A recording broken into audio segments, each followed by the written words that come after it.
because you have to get the information from the state on state aid and then the enrollment information, because they divvy it up by what each town gets for state aid and then how many students are enrolled in each town.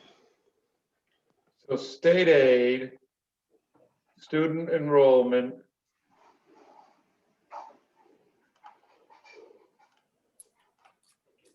And then, so state aid, student enrollment, and that's it?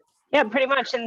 And the request. And then we have once we have that information, you can divide it up by Bristol share and Warren share and come up with what the numbers are.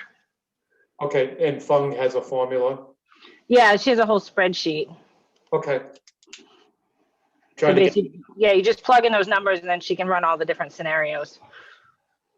I'm trying to get my ducks in a row. Yeah, can't do much without those base numbers, though. Okay. All right. Thank you. Hi, John. Hi, guys. How you doing? You doing good? How are you doing? Could always be worse.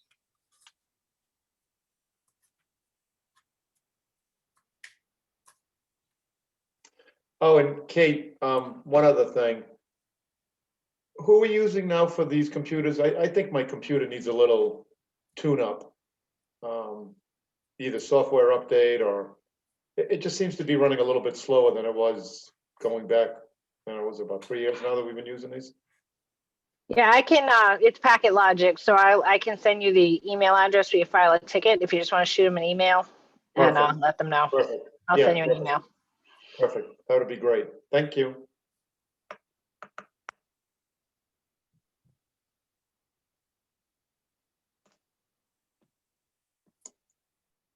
Good evening. Hello. I'm Matt with Par Corporation. Just wanted to make sure everything is going to connect easily for me this evening. Thanks for joining us, Matt. You should be able to share your screen without any issues. All right, let me just give that a try.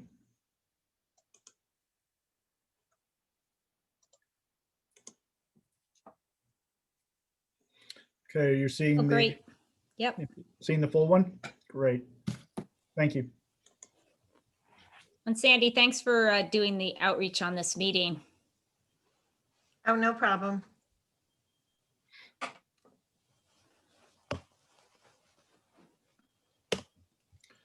During the presentation, we will be switching presenters and calling up a second PowerPoint in the middle. Yeah, it's set up for multiple share Okay. screening. So at the time, I will just back out of mine and Elizabeth will share her screen. That's fine.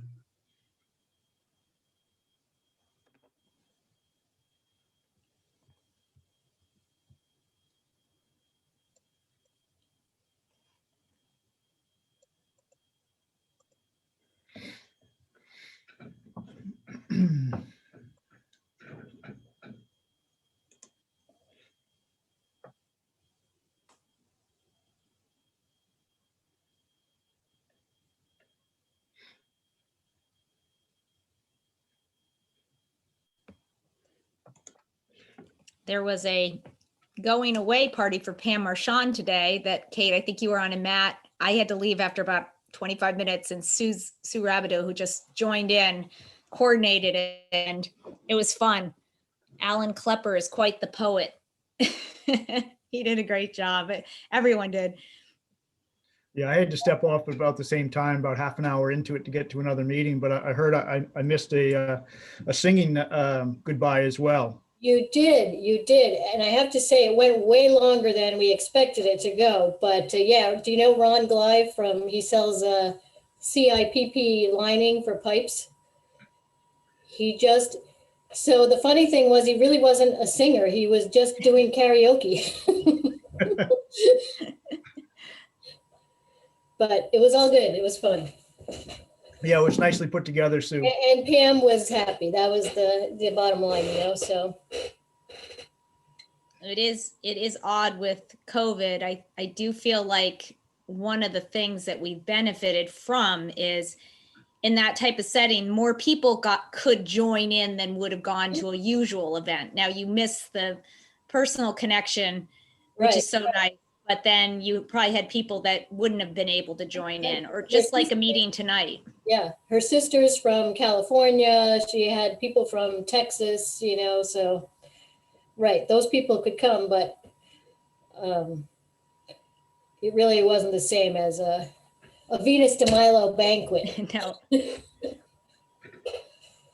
John, nice haircut. Thanks, Joe. You look like Sean. No, he looks like me. That's true, but I was giving it to you as an age compliment. Joe, looks like you tightened up a little bit too there on your hair. I did. Yeah. I just decided to get rid of the hairstyle. All right. Maybe so this is- Elizabeth, you just joined in. Matt Belial from PAR just was able to share a screen. Do you want to check and see if you can share your screen? Sure.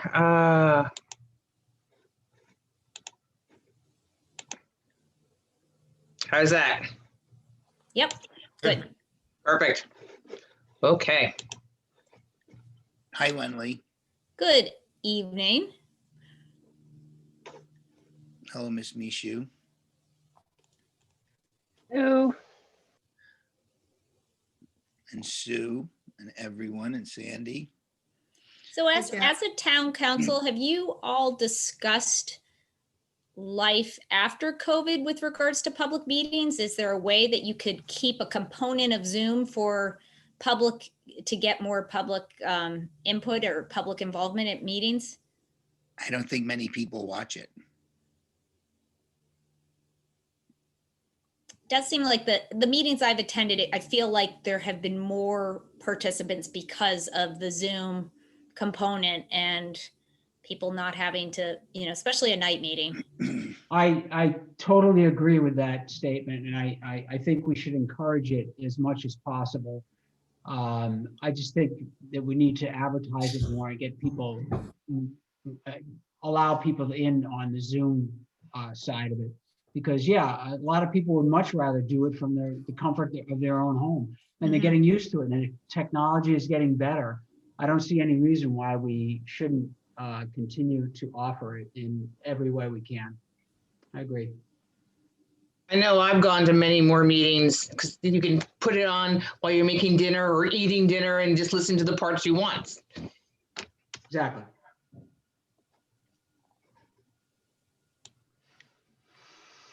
I'm not, I'm in favor of it. And I have no problem running the camera. I mean, having the process running. I mean, they're filmed, they're on cable. So yeah, I guess we'll probably have a discussion on it and continue it.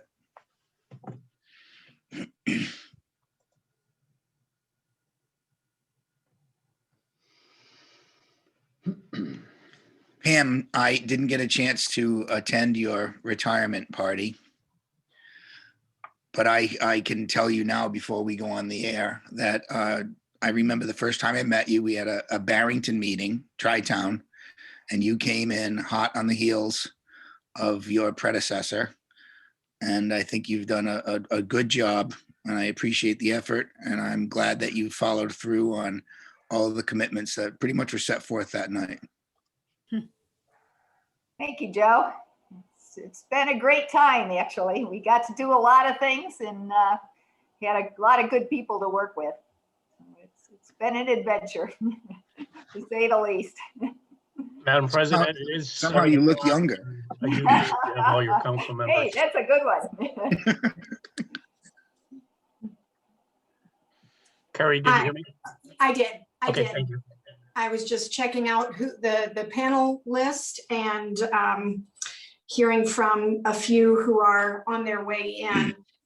So it is 7 o'clock. Welcome everybody to this town council workshop with the Bristol County Water Authority and Pear Engineering.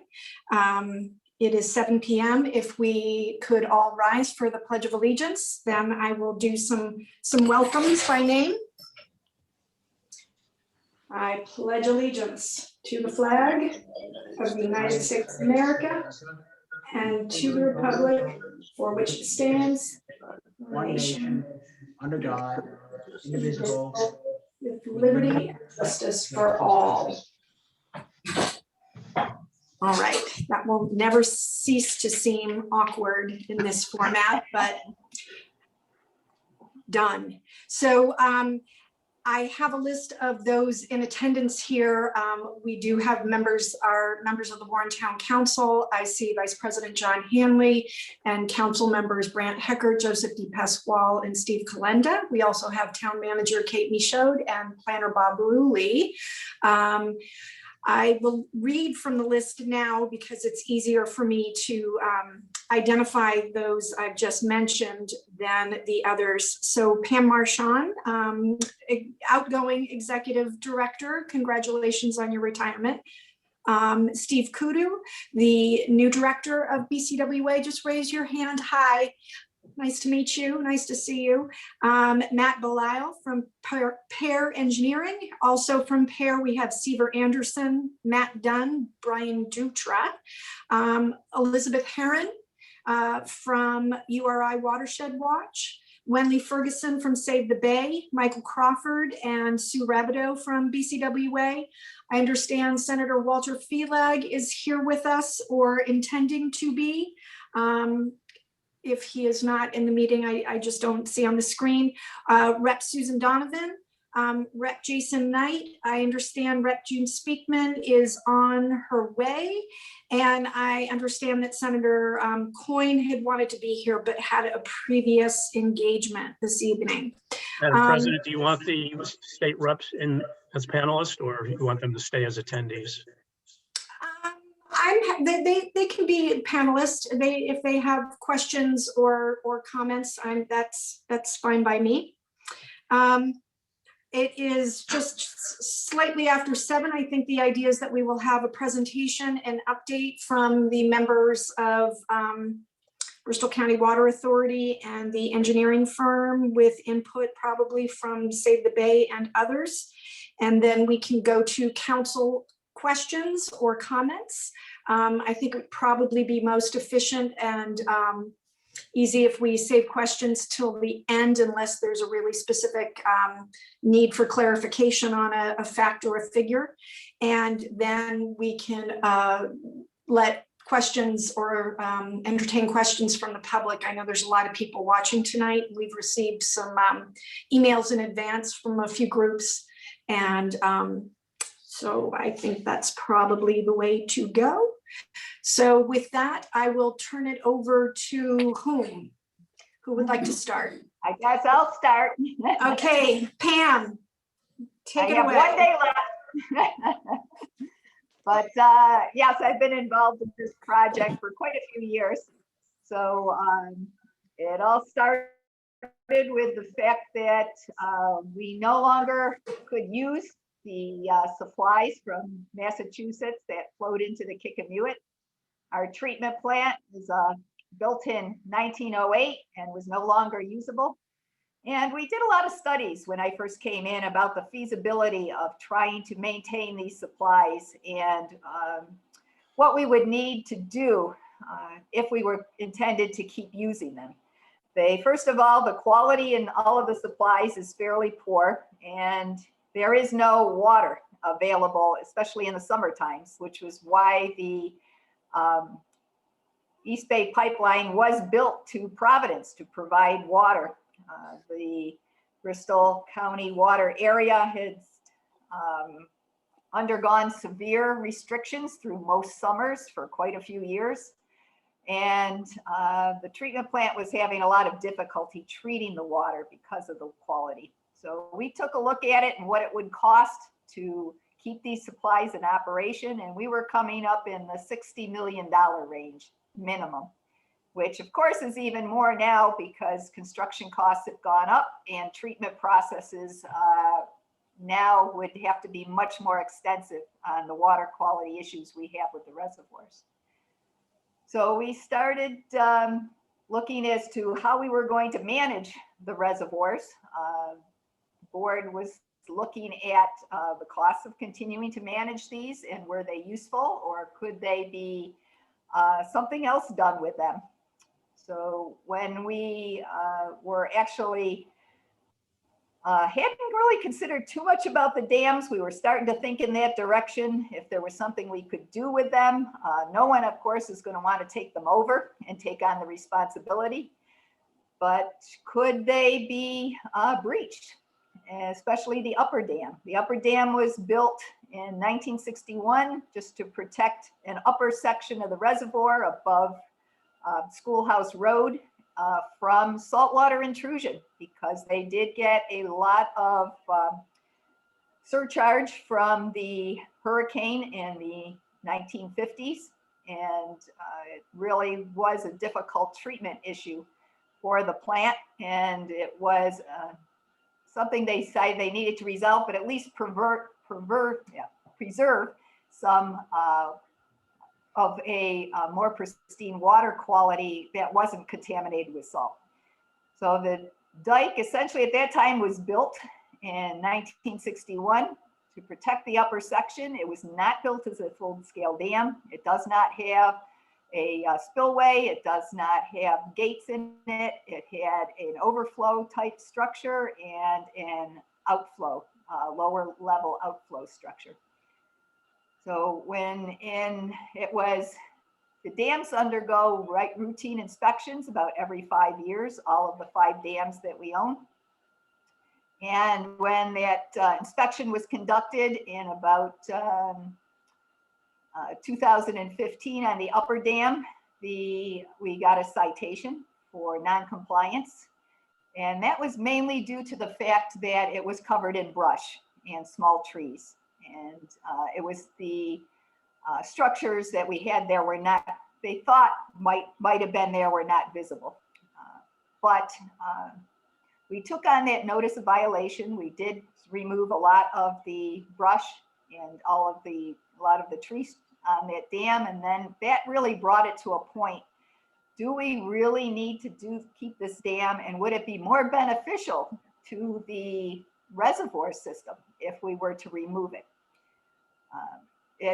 Actually, what happened with the damming up both ends of the reservoir really restricts flow considerably through the reservoir. And once the dams were built, it was always known as a poor quality water source, right from back into the early 1900s. Even the treatment plant was built to help treat the water supply, but it always had difficulties meeting a lot of the federal regulations, which they did do. But it was a lot of effort in order to be able to do that. And of course, the regulations kept getting stricter through the years, and it became pretty apparent that it was not going to move into really much into the 21st century to be able to use this plant any longer. There were some upgrades done over the years, but the poor quality of the water and the fact that the treatment plant needed a lot more systems to be able to treat that type of water quality to meet the ongoing increasing regulations, it was not feasible. So in around 2011, it was discontinued from use because it could only run a very low level just to be able to meet the regulations, and it was not economical or even useful at that point, considering we had the Scituate supply put online in 1998, which fully met all of our water quality needs and water quantity needs. So, and then the treatment plant was actually decommissioned in 2019 as no longer viable. But meanwhile, the reservoir water quality, again, you've got dams on these two ends of the reservoir preventing flow. It's a very shallow reservoir, 1 to 2 feet deep is all. It looks substantial, but there's not really much water in there. So it's very subject to algae blooms and water quality issues, which will be discussed a little later on in the presentation. But as far as we're seeing declining fish populations, we're seeing changes in the environment around the reservoir as well. This last year in particular, it's been very dry. All of the streams supplying the reservoir dried up, and we saw much more higher peaks in water quality issues. So we started looking at removing the upper dam to restoring some flow into the reservoir. We hired PAR Engineering to take a look at the what would need to be done, what the studies could determine as far as with the water quality, flood studies, hydraulic analysis as to what happens once the dam was removed to flooding and to the surrounding properties. We were experiencing flooding issues above the dam and flooding of Schoolhouse Road, which was causing a number of issues as well. So that was one way to alleviate some of that, some of those problems.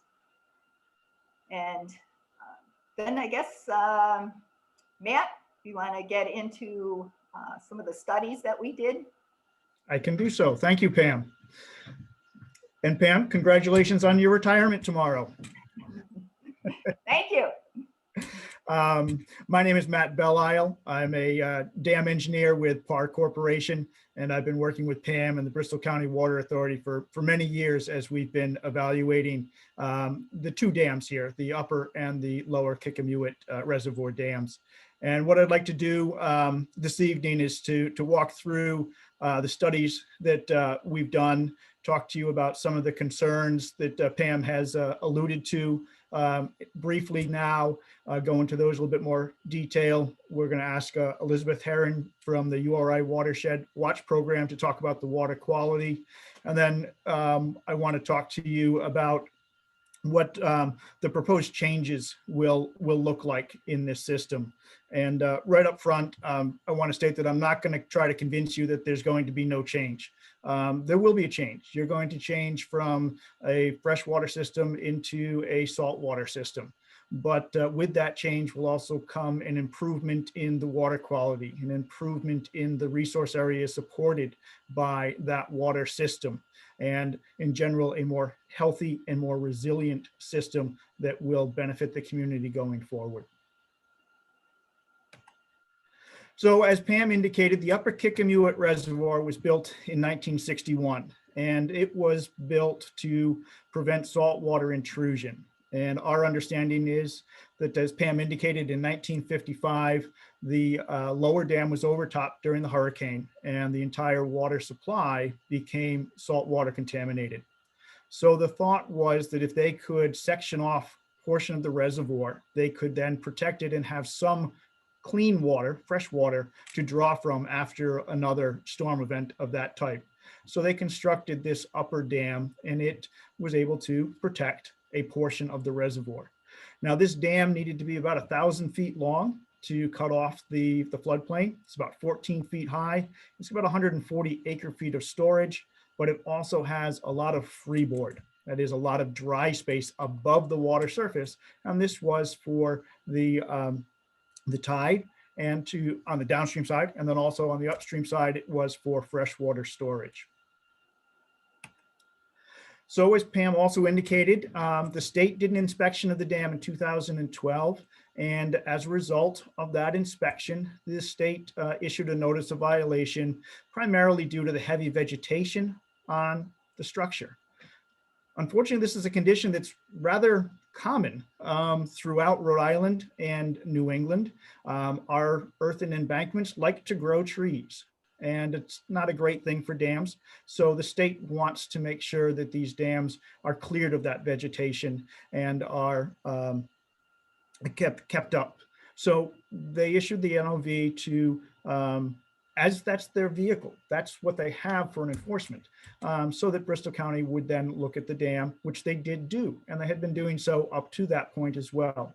There were also questions about the low-level gate and a spillway. Most dams have a spillway, a place for the water to spill out as the reservoir starts to reach the normal capacity. This dam, because it was not built as a dam, but more as a barrier, was not equipped with a standard spillway. It had an overflow structure that allowed water to flow out through the underside of the dam through a conduit, but it didn't have your traditional spillway and does not meet the anticipated regulations regard to spillway capacity. So based upon this NOV, Bristol County Water Authority engaged PAR, and we started looking at a number of studies. We completed a number of studies to evaluate what could be done with this structure. Could it be removed without impacting the downstream communities and the downstream area? And that's really a concern for Bristol County Water and what we were tasked with looking at. So we started looking at the tidal elevation. We ran what they call a hydrologic and hydraulic impact analysis, and that's where we determined the amount of water that flows into and is stored within this water body, and then how it is released into the downstream area. We started looking at storm surge analyses to see what would happen in a storm event. We looked at environmental impacts to the resource areas. We did wetland delineations. We evaluated the sediment that's been captured behind the dam. We did a topographic and bathymetric survey to determine what the ground elevations were. And then we started looking at, okay, what size breach can we put through the structure to allow the normal flow of water to connect the upper and the lower portions of the Kickamuit Reservoir. And then we went into some conceptual design and started developing the inundation maps to look at what would happen during different storm events. And I will get into that a little bit further on in tonight's presentation.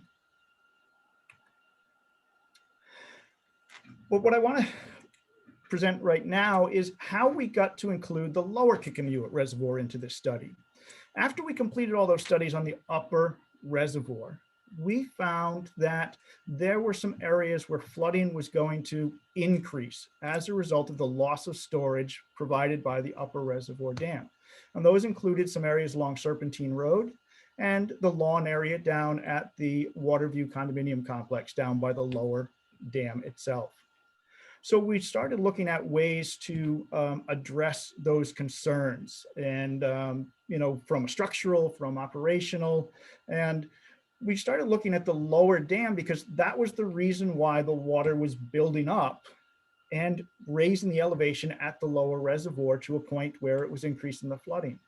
So we started looking at this structure that was no longer providing a viable source of drinking water, was no longer an asset, and was no longer a critical component of the water supply infrastructure.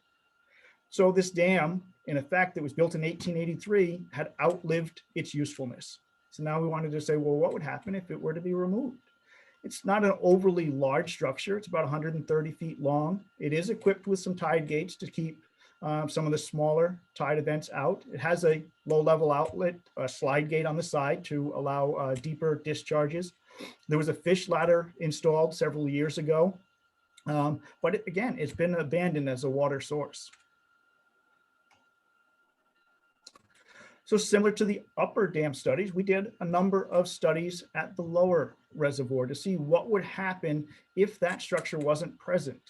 We looked at 50 and 100-year storm events. We looked at what the removal in combination with the upstream dam does, what it would be without with the upstream dam still in place, and also with the improvements that are ongoing at Schoolhouse Road to increase the culvert capacity there and to provide a slightly higher roadway elevation to address some of the ongoing flooding up at Schoolhouse. We also evaluated the sediment that's accumulated within the lower reservoir.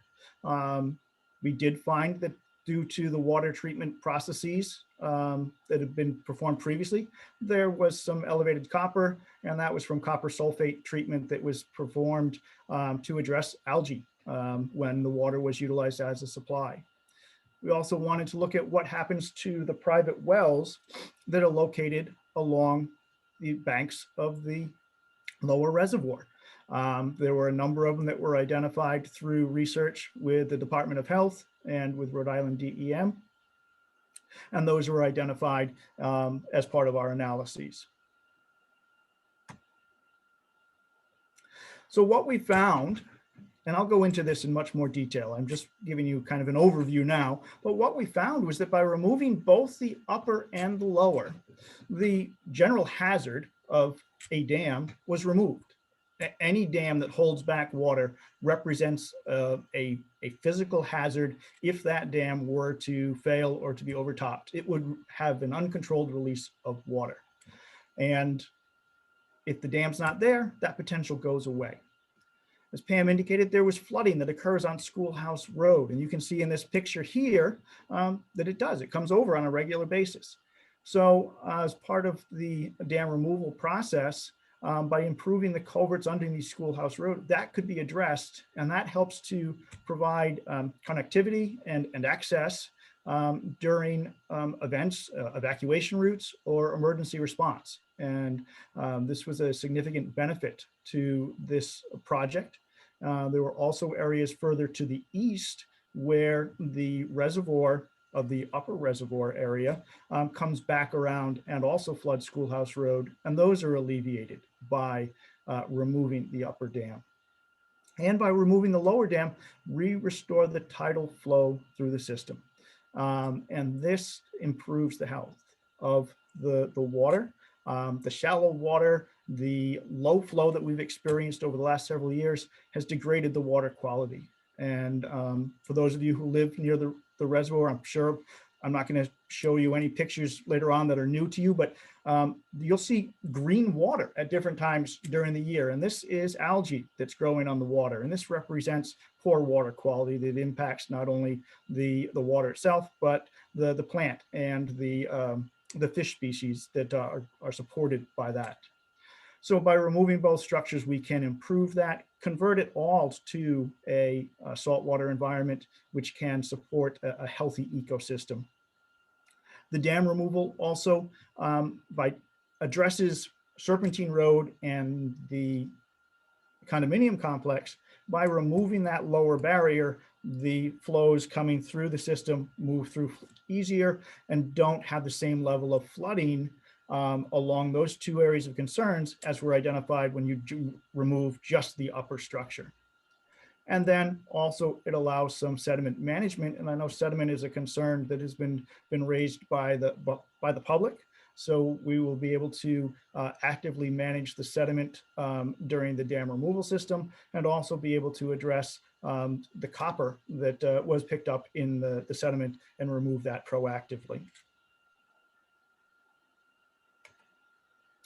So we've presented these through several public meetings and public workshops. We've worked with a steering committee, and we want to keep the public informed. And we've heard that there are a number of concerns: environmental health, public safety, historic preservation. What are the impacts to private property? And then, what is it going to look like when it's all done? So what I want to do over the next several slides is try to answer those questions for you. But Bristol County also had other concerns as well, and that's why we did all the studies up front. What would happen in dam failure? The wells, the sediments, the estuary, sea level rise, water quality, public access, all of those things have been evaluated as part of this process. So let's start with the environmental health. Currently, the reservoirs, both the upper and the lower, are subject to drought conditions. And I think the last 2 years have demonstrated that. Water levels in July, August, September, they start to recede. The water gets stagnant. It's not flowing over the lower dam, and the quality starts to degrade. Then there's also been tidal intrusion during the high tide cycle. The lower dam backs right up to the tidal portion of the Kickapoo River. And under a high tide event, a king tide event, or moon tide event, that water level starts to exceed the control elevation at the lower dam. So we get salt water that makes its way into this fresh water. And what that does is it creates an unsteady ecosystem. It's not fresh all the time, but it's not salt either. So this creates water quality issues, and it also impacts the ecosystem itself. As Pam mentioned, with a dam at each end, you've got water quality issues, but it also isolates that wildlife community. the fish are trapped between the two structures. It's a poor habitat for river herring, and it's accumulating sediment. It's getting shallower. Sediment moves through a river system naturally. A dam stops that natural movement. This dam's been doing that for over 100 years. So what's going to be proposed? Well, by removing the lower dam and the upper dam will allow that normal tide that you see in the lower reaches of the river to occur all the way through the lower impoundment and beyond Schoolhouse Road. You'll restore a stabilized estuary ecosystem. Because it will have converted to a salt water, it will be able to support the plant life that's necessary. This plant life will stabilize the sediments and provide for a much healthier system. You'll get regular flushing. Again, the tide will come in and out, so you'll be moving the water, so you won't end up with those stagnant conditions. You'll connect the habitat to Mount Hope Bay, Narragansett Bay, so that you can have that movement of fish, the creation of food and prey for the different fish that recreational fishers enjoy pursuing. And then we can also reestablish the natural movement of sediment. So these pictures are from instances during the last 2 years. And what they show is the tide flowing through the lower dam. So for orientation purposes, this is the lower dam itself. The condominium complex is over here. Child Street is down here. This area here is the high tide on February 2nd. This is the lower dam. This is fresh water, but the water here is higher than here, and you can see that it's actually flowing back through the tide gate and spillway systems. You can also see that it flows back through the fishway. And then similar conditions existed in 2019, where you have your lower water, which typically would be your tailwater, is higher than the pond itself, and water is flowing backwards into the freshwater supply. So we took a look at the tide records of the last 12 months in 2020. And there were 225 times when the tidal elevation under normal scenarios exceeded the elevation, the control elevation here at the lower dam. So it was 225 times that the salt water came into the freshwater supply. I've been working on the structure for quite a while, and I've been familiar with it for quite a while. And the operators would be saying that the number of times that this happens has been increasing year over year. And at 225 times, I can see where that is a true statement. So I'm going to start just talking very brief about the water quality, and I'll be passing it over to Elizabeth Herron from the URI Watershed Watch Program. But Bristol County and Save the Bay started looking at some of the salinity levels within the lower reservoir and the upper reservoir during the summer of 2020. And what they found is that this freshwater supply had salinity levels, between 15 and 20. Now, this is a nice graphic that I was able to borrow from the Watershed Watch Program. And at 15 to 20 units, you're considered brackish water. So the freshwater supply is now actually brackish and not of the greatest quality. To further support the saltwater intrusion, this guy right over here, it's a nice, beautiful looking blue crab, was identified in the lower reservoir. They don't like living too much in fresh water. So again, this supported the evidence that we were seeing that salt water was intruding into the lower impoundment. And then just looking at general water quality, I'm going to leave with some photographs that show some of the algal blooms that are occurring within the system. This here is that small ponded area between the upper dam and Schoolhouse Road. You can see that this doesn't look all that appetizing. I wouldn't want to go swimming or boating in that. And then this is the Upper Kickamuit impoundment on July 8th. Again, you can see a significant amount of growth on the water, and it just indicates a poor water quality. So with that, I'm going to stop sharing my screen. I'm going to ask Elizabeth to talk to us about the data that the Watershed Watch program has collected in the reservoir, and talk to us about the water quality that is currently in place. Okay, hold on a second while I switch over. Here we go. So thank you very much. I'm happy to have this opportunity to share this information with you. So I'm going to very, very briefly introduce you to the Watershed Watch program, then talk about the monitoring data. And then at the end of this evening's presentations, I'm very happy to answer any questions folks might have. So we are a volunteer-based water monitoring program. We are one of more than 1,500 of them across the country. So this is not something that we invented. Our program is based on established science using standard methods in a way that's easy for our volunteers to work with. We are housed at the University of Rhode Island, so we have access to research-grade equipment. And we got started in 1988 with 14 lakes in one watershed. And we kind of figured we were going to stay in that one watershed. And then when other communities discovered this program, they wanted the same data that the Wood-Pawcatuck watershed folks were getting. So we've expanded and now have in excess of 400 volunteer monitors across the state, in excess of 250 sites, lakes, ponds, reservoirs, streams, salt ponds, surfing sites. Pretty much if it's wet, we probably have volunteers monitoring it. Our data are used by state and federal agencies.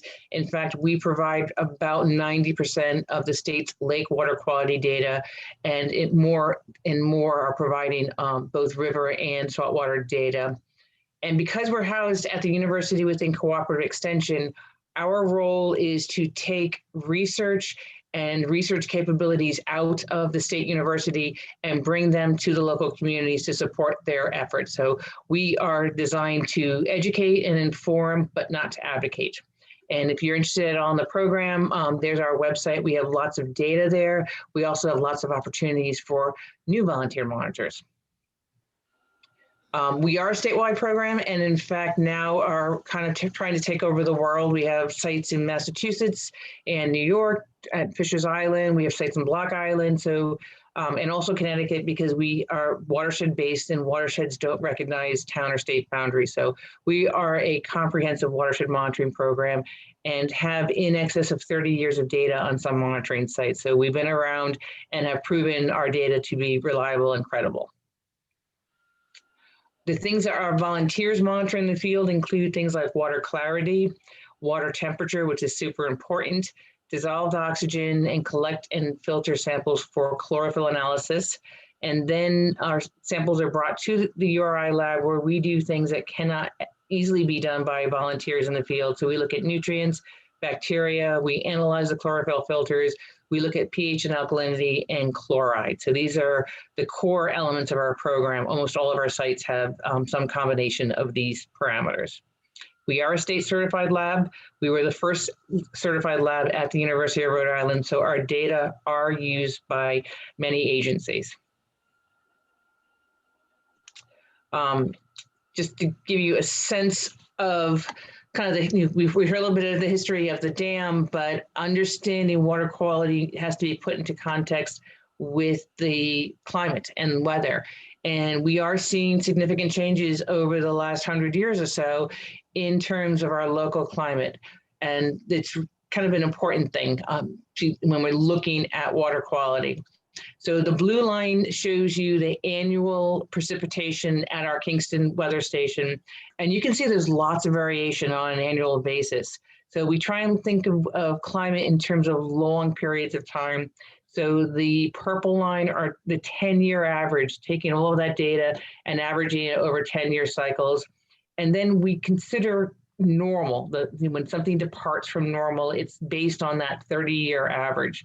So you can see that over the long term, we are getting increasing amounts of rainfall on an annual cycle, but we're seeing extreme weather events. And I'll show you momentarily the annual rainfall from last year, and that will give you a sense of how, even though we're seeing more rainfall, it's coming in intense batches where we get lots of rain and then no rain for those drought periods. So this has a significant impact on water quality.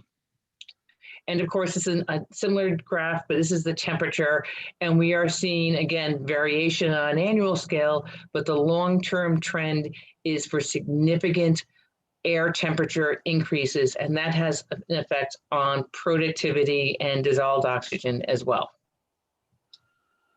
So this is the data from the last water year, and a water year is the cycle over which we see impacts to a water body. So the amount of infiltration into the groundwater, the amount of transpiration of, as plants and trees and that sort of thing take up water and they have an impact. So we tend to look at a water year as from the October previous through September. So this is the 2020 water year. And you can see that in the wintertime, we had a couple of months where we had lots of rain, but it was all downhill after that. So we did have a very, very dry year. Interestingly, we had a lot of rain in October, November, and December, so the beginning of the 2021 water year. And at the end of the year, even though we had these months and months of below average rainfall, we actually ended up almost 3 inches above average for the year. So we're seeing these extreme events, and that drives significant changes in water quality. And in the bottom, you can see that we've been pretty much above average in terms of temperature most months for the last several years, actually several decades. So our monitoring sites this year, we had a site in the upper Kickamuit Reservoir, the lower reservoir, and then just downstream of that lower dam in the estuary. And here are some of the data. We could not do water clarity in the upper reservoir. There's just no access and it's just too shallow. And even as shallow as the lower reservoir and the estuary site are, these little drawings here are Secchi discs. This is a black and white disc. Our volunteers lower it into the water to see how deep they can see that disc. And this is the bottom line here. And you can see that even as shallow, this is less than 2 meters, so roughly 4 to 5 feet deep. Even that shallow, that disc was not visible on the bottom. That's how turbid the water was. So very low water quality in both that lower Kickamuit and the estuary site, pretty much throughout the season.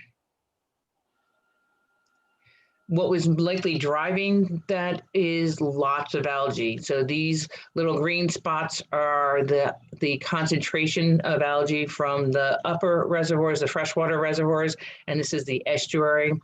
We have different thresholds, whether it's a freshwater system or a saltwater system, but regardless, at both of these, or all 3 of these sites, we had elevated levels of algae for most of the season. And in fact, we had 3 events, 2 in the upper Kickamuit and 1 in the estuary, that were extremely high, much higher than I have this chart. So these are what we consider hypereutrophic or extremely nutrient rich or extremely productive time periods. So this is why you get that green appearance to the lake and why water clarity is so low. That has some impacts. While algae is the basis of the food web and what a lot of the fish and other things eat, algae are very short-lived. when algae die, they settle to the bottom, and the bacteria that are decomposer bacteria are using oxygen. And when you have lots and lots of stuff to be decomposed, those bacteria go crazy and they use up a lot of oxygen. So you can see in the upper reservoir, we had very low levels of dissolved oxygen. Even as shallow as that lake was, where we should be getting oxygen coming in from the atmosphere, we see very low levels that are stressful and potentially lethal to a range of animals. And even the lower reservoir, which is a little bit deeper and hopefully had a little bit of flushing, we do see periods of very low and lethal and stressful dissolved oxygen. The estuary is a bit better, tends to be more in that stressful to good content. And this is likely due to movement of water, just the natural flow, the natural flushing that that site receives. And as was mentioned, we call these sites fresh water, but in fact, this top chart is salinity. So we can see very high salinity, basically oceanic or bay levels of salinity in the estuary site, but those two lower systems still have very high salinity for fresh water. Chloride is a component of that salinity, and these data we don't tend to actually bother measuring when we have chloride this high. We had someone new running our analyses this year and didn't realize that we don't normally measure this. So we were actually kind of fortunate to have these data. These are the chloride values that we recorded in the so-called freshwater system. Typically, we see well under 100 for our freshwater sites. And in fact, even the ones that are between 50 and 100, we tend to see those in urban areas where there's lots of road runoff.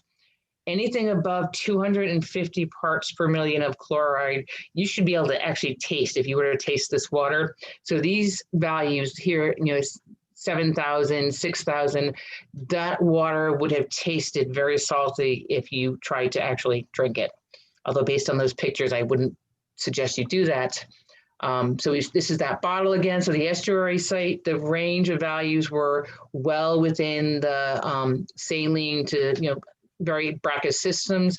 Even that upper dam or the upper reservoir never really got, basically was right at the brackish level and well into a very brackish system. So we call those systems freshwater, but they're really not, they're brackish systems.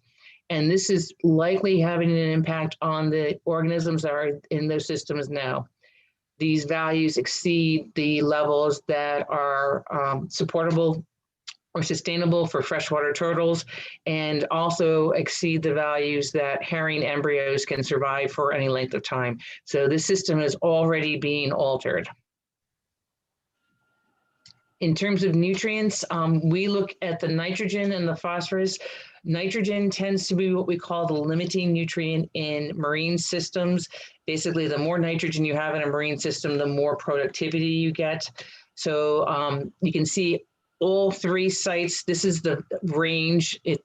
There's not a tight cutoff. There's kind of a range that we consider total nitrogen above the 600 to 700 parts per million range being nutrient enriched. So all three sites were pretty much far in exceedance of that enrichment category for total nitrogen. And the dissolved inorganic nitrogen, which is the nitrogen goes through a cycle. And this is the nitrogen that it's very dynamic. As things die off, it's released, something else takes it up. So it's very variable throughout the course of the season. In most of our sites, we basically have levels that are so low that we can't even measure it. So the fact that we saw such high values well into the fair to poor quality suggests that this system really has a lot going on. It's got too much nitrogen, and it's got too much phosphorus. Phosphorus is the nutrient we worry about in freshwater. The more phosphorus, the more productivity. And again, this exceeded the value of what we consider nutrient enriched in all three sites all season long. So lots and lots of extra nutrients in this system. We also look at bacteria, the bacteria that indicates whether it's safe for swimming, as well as in our estuarine systems, whether it's safe for shellfishing. These sites did exceed the swimming and the shellfishing criteria for much of the year. And that's likely due to these values were high above those thresholds. Those thresholds are designed to be conservative, to be protective of human health, but they weren't extraordinarily high. We see much, much higher values in our urban areas, but it does suggest that something's going on. And typical sources for this kind of thing are waterfowl use. If there's lots of dog walking and people aren't quite cleaning up after themselves properly, we can see elevated values. If there are failed septic systems, and certainly stormwater runoff are all sources of bacteria. When it rains, whatever waste is on the surface from wildlife and that sort of thing, all that gets washed into the system. So it's, while the values are elevated, they're not extraordinarily high. It's, again, you don't want to necessarily spend a lot of time in the water, but it's not indicating a sewerage discharge or anything like that. We're very fortunate that we have some downstream monitoring sites. The Kickamuit River at Mount Hope Bay is monitored through the Save Bristol Harbor folks. So we've got some data. They're monitoring down here. You all have sites up here, so we can see what happens. This is actually a fairly small volume of water. So even though it has elevated nutrients and elevated bacteria, it's not such a huge amount of water that when it gets diluted throughout this course of this water body, that we would expect to see too much of an impact. And in fact, we're not seeing problems there. That Kickamuit site with Bristol Harbor looks pretty good. Even when the water is at its warmest, when we expect to see our lowest DO, it barely dropped into that stressful level. Most of the year, it was very good, very supportive of life. Chlorophyll, again, in that fair range, basically supporting the kind of filter feeders and other organisms there, but not creating such high levels that were reducing water clarity or impacting dissolved oxygen. Salinity is as we would expect it, as being a base site. It is very similar to what is going on in Mount Hope Bay, and as that drought continued, you can see we did get a little bit of intensity of salinity, but pretty much acting as we would expect. It's not being impacted by that upstream source. So this downstream site looks pretty good, and particularly with bacteria, our detection limit, the minimum that we can test to for enterococci and fecal coliformis in salt water is 10. So in most cases, bacteria levels downstream were basically not recordable. So the water quality data take home is that the BCWA sites are impaired for nutrients, bacteria, and dissolved oxygen. They exceed what the Department of Environmental Management considers good water quality and would need to have something done to correct them. The freshwater sites really aren't freshwater. They are brackish sites already. And as we see that climate change impact, we would expect to see them actually become more and more brackish over time naturally. Increased flushing could ameliorate some of the dissolved oxygen problems we see in those upper reservoir areas and might flush out some of that excess nutrients. If the water is moving, it's not going to be cycling the same way, and some of those nutrients will get washed downstream and get diluted in the main Kickamuit River area, where it would not likely have much of an impact. We're not seeing that happening now, even with these high values. So we don't see, even though we have some issues upstream, we're not seeing issues downstream, so that's a good thing. And again, I'll be sticking around, so if you've got any questions tonight, I'm happy to answer them. If you wish to contact me later on, here's my contact information as well. Thank you. Thank you, Elizabeth. Let me just bring my slides back up again. So now we want to start talking about some of the benefits. And, you know, the ecological benefits of these dam removals, because they're coastal dam removals, are really to restore the estuary. And as Elizabeth indicated, we'll be able to improve some of the water quality.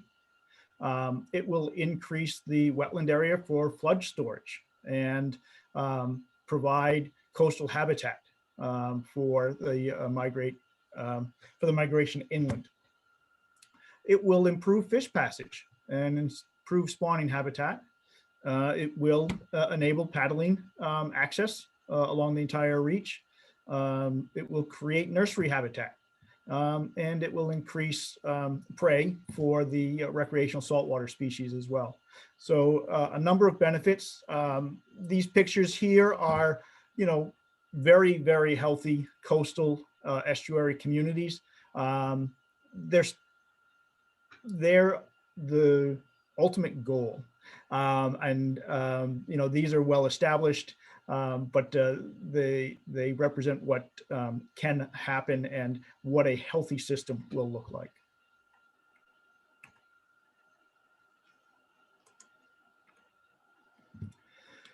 So one of the things that we also wanted to be able to look at is sediment management. As we know, that's a concern. The original stream channels were meandering stream channels that worked their way through the current impoundments. And we were able to see that both in a historic photograph that I showed at the very beginning of the presentation, but also through our bathymetric surveys. We did a probe program where we determined the thickness of the sediments and looked to see if that original stream channel was detectable.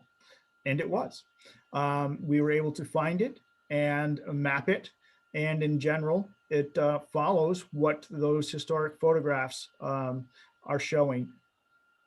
So what is expected to happen and what has been shown to happen in dam removal projects where the stream is allowed to naturally locate, it will flow along the previously established stream channel.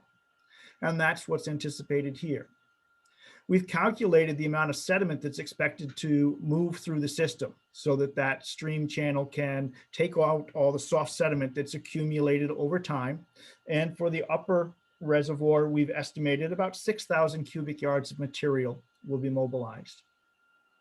The project will look to manage that sediment, and it will be done by a staged lowering of the upper reservoir so that we only allow a little bit to move at a time. This will give the banks a chance to revegetate and to stabilize so that we don't get excess erosion along the perimeter of the reservoirs. It'll also give us an opportunity to collect the sediment down in the lower basin, which is between between the dam here and Schoolhouse Road. And this is for the upper dam still that I'm talking about. And you can see we've got this nice basin here that will enable us to set up some baffles, increase the flow path, and have that sediment settle out, and then it can be removed and disposed of and taken out of the system itself. This will be an active management system. Similarly, we'll look at the lower dam, and we also found that that stream channel is still present. We looked at the width of it. We looked at the depth of the sediment that has accumulated within that. And we determined that there's about 9,000 cubic yards of sediment that has accumulated in the lower reservoir. And through a similar process, that sediment will be allowed to move through the system, be collected at the lower dam between Child Street and the lower dam, and to be properly handled. Prior to that, during the staged drawdown process, the copper impacted material will be removed and that will be disposed of. So the goal here is to limit and minimize the amount of soil and sediment that is moved through the system. Once the dams are removed, there will be a natural movement of sediment through the system, but that'll be very typical of a natural riverine system. So these are some photographs of a recent dam removal project in a coastal environment These were provided by NOAA, and this is from the Weweantic River. Slightly different dam structure, you can see over here, but you can see that, in March of 2020, you had this ribbon of the stream channel starting to establish itself. And then over time, it got deeper, it carved itself in. And then after 6 months, you can see you have a nice, fully established stream channel. The vegetation is coming back in. And much of this vegetation was due to the seed stock that was still within the original sediments. And that's what we're going to see here. The core sampling that was completed in the lower reservoir, you were still able to detect the root fibers from the original pond bottoms, the original river bottom. So the anticipation is that this vegetation will reestablish very quickly. That vegetation, the root system, helps to hold in the sediment that will now be on the floodplains, and to minimize that erosion going forward.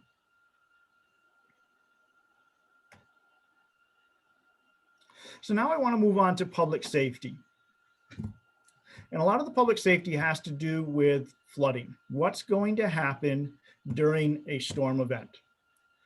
So right now, based upon the elevations that exist at the lower dam and the upper dam, a 10-year storm surge event will overtop the lower dam. So any storm greater than a 10-year storm event, the lower dam provides no benefit. So you've got a FEMA special hazard zone, and there's also limited access to the water body except through private properties.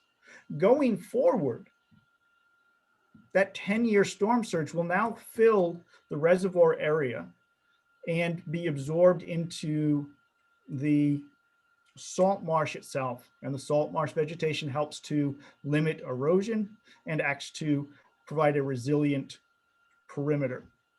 You're not going to change your FEMA hazard, but you will increase some of your public access. So let's look at those elevations.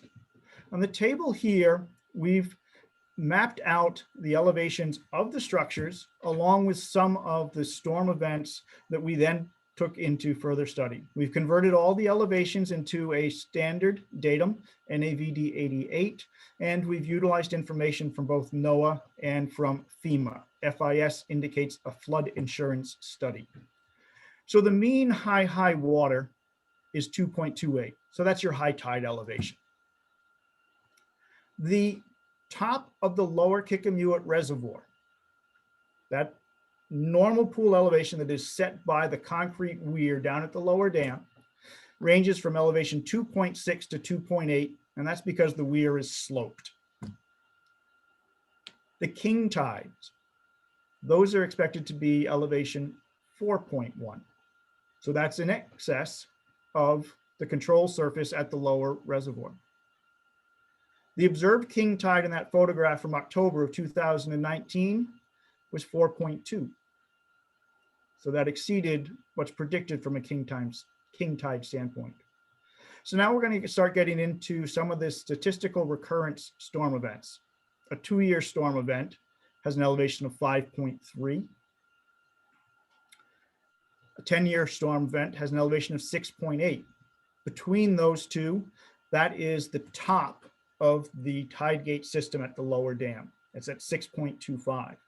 So that's why I'm saying at the 10-year storm event, it's going over the dam. There's nothing holding the tide out at that point because you've exceeded the last piece of control at the dam itself. For the 50-year storm event, elevation 9.6, the 100-year storm event, 11.5. So those are your statistical storms, and we all know that a 100-year storm doesn't mean it only occurs once every 100 years. It just means that there's a 1% chance of it occurring in any given year. So now let's talk about some of the storm events in the recent past. 2011, Hurricane Irene had a measured elevation of 5.65 in Providence. Hurricane Sandy had an elevation of 6.72 in Providence. Hurricane Bob had an elevation of 7.52 in Providence. Only Hurricane Bob had a storm surge greater than the 10-year event. So we haven't seen storm surges in this area in some time. Hurricane of 1938, 12.4, and the storm event that created the construction of the Upper Kickamuit Dam, 1954, had an elevation of 12.7.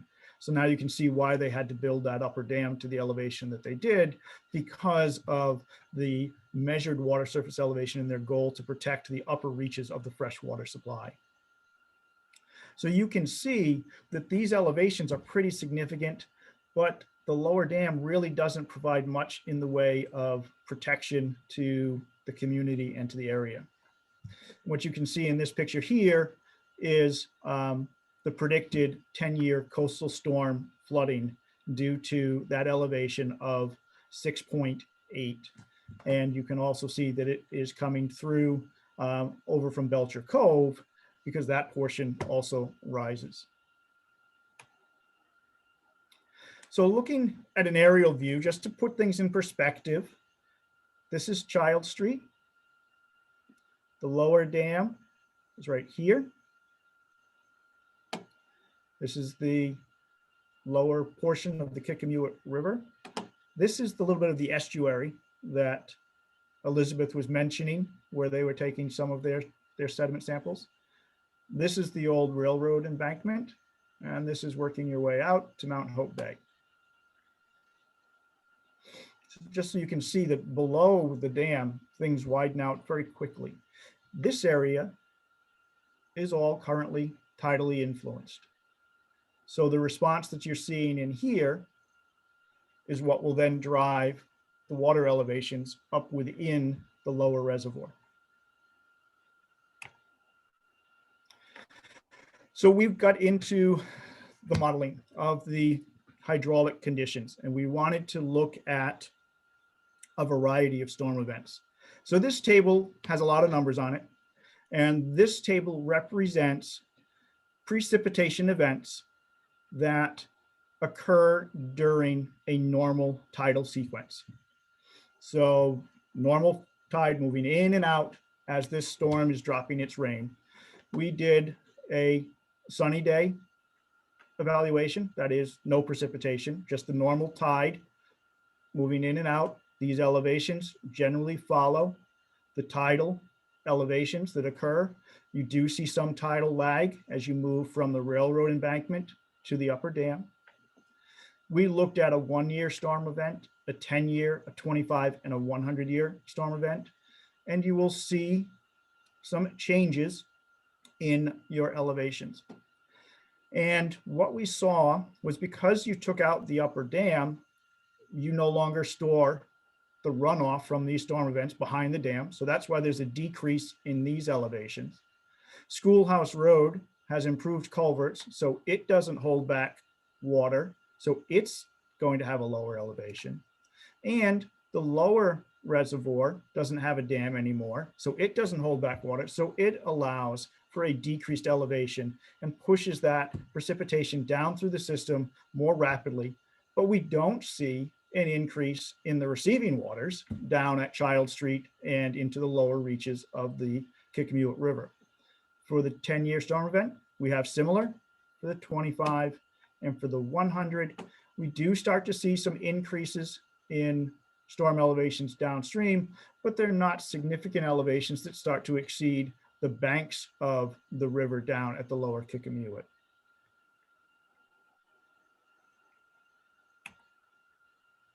So this is a inundation map that shows what would be expected from the flow in a plan view for, this is the sunny day event. This is, again, no precipitation, just your normal flow based upon the base flow within the river itself. The pink indicates your current flow path. The blue line shows what is predicted. And you can see that in certain areas that we won't have as much flooding here, over in here, a little bit less over here right in front of the condominium, staying along the same perimeter along Serpentine, and less up here in the area controlled and impacted by Schoolhouse Road and the upper dam itself. So then if we look at that 100-year storm event, we ran the same analysis. And again, you can see that the red is your existing conditions as it is today. The blue line represents the limit that would be predicted during a 100-year precipitation event under a normal tidal sequence. And I'm highlighting normal tidal sequence because we did another set of studies where we included some storm surge and combined some worst case scenarios to create some extreme scenarios for evaluation. So under this one, again, with a 100-year storm and normal tide, you can see that we're actually pulling back some of the flooding here down by the condominiums. We're keeping the line over here around Serpentine Road, and a significant reduction in the flooding over here by Schoolhouse Road and along the limits of the upper reservoir. This is the area that I talked about or alluded to that occurs east of the culverts that has significant overtopping events. That will be reduced due to the removal of these dams.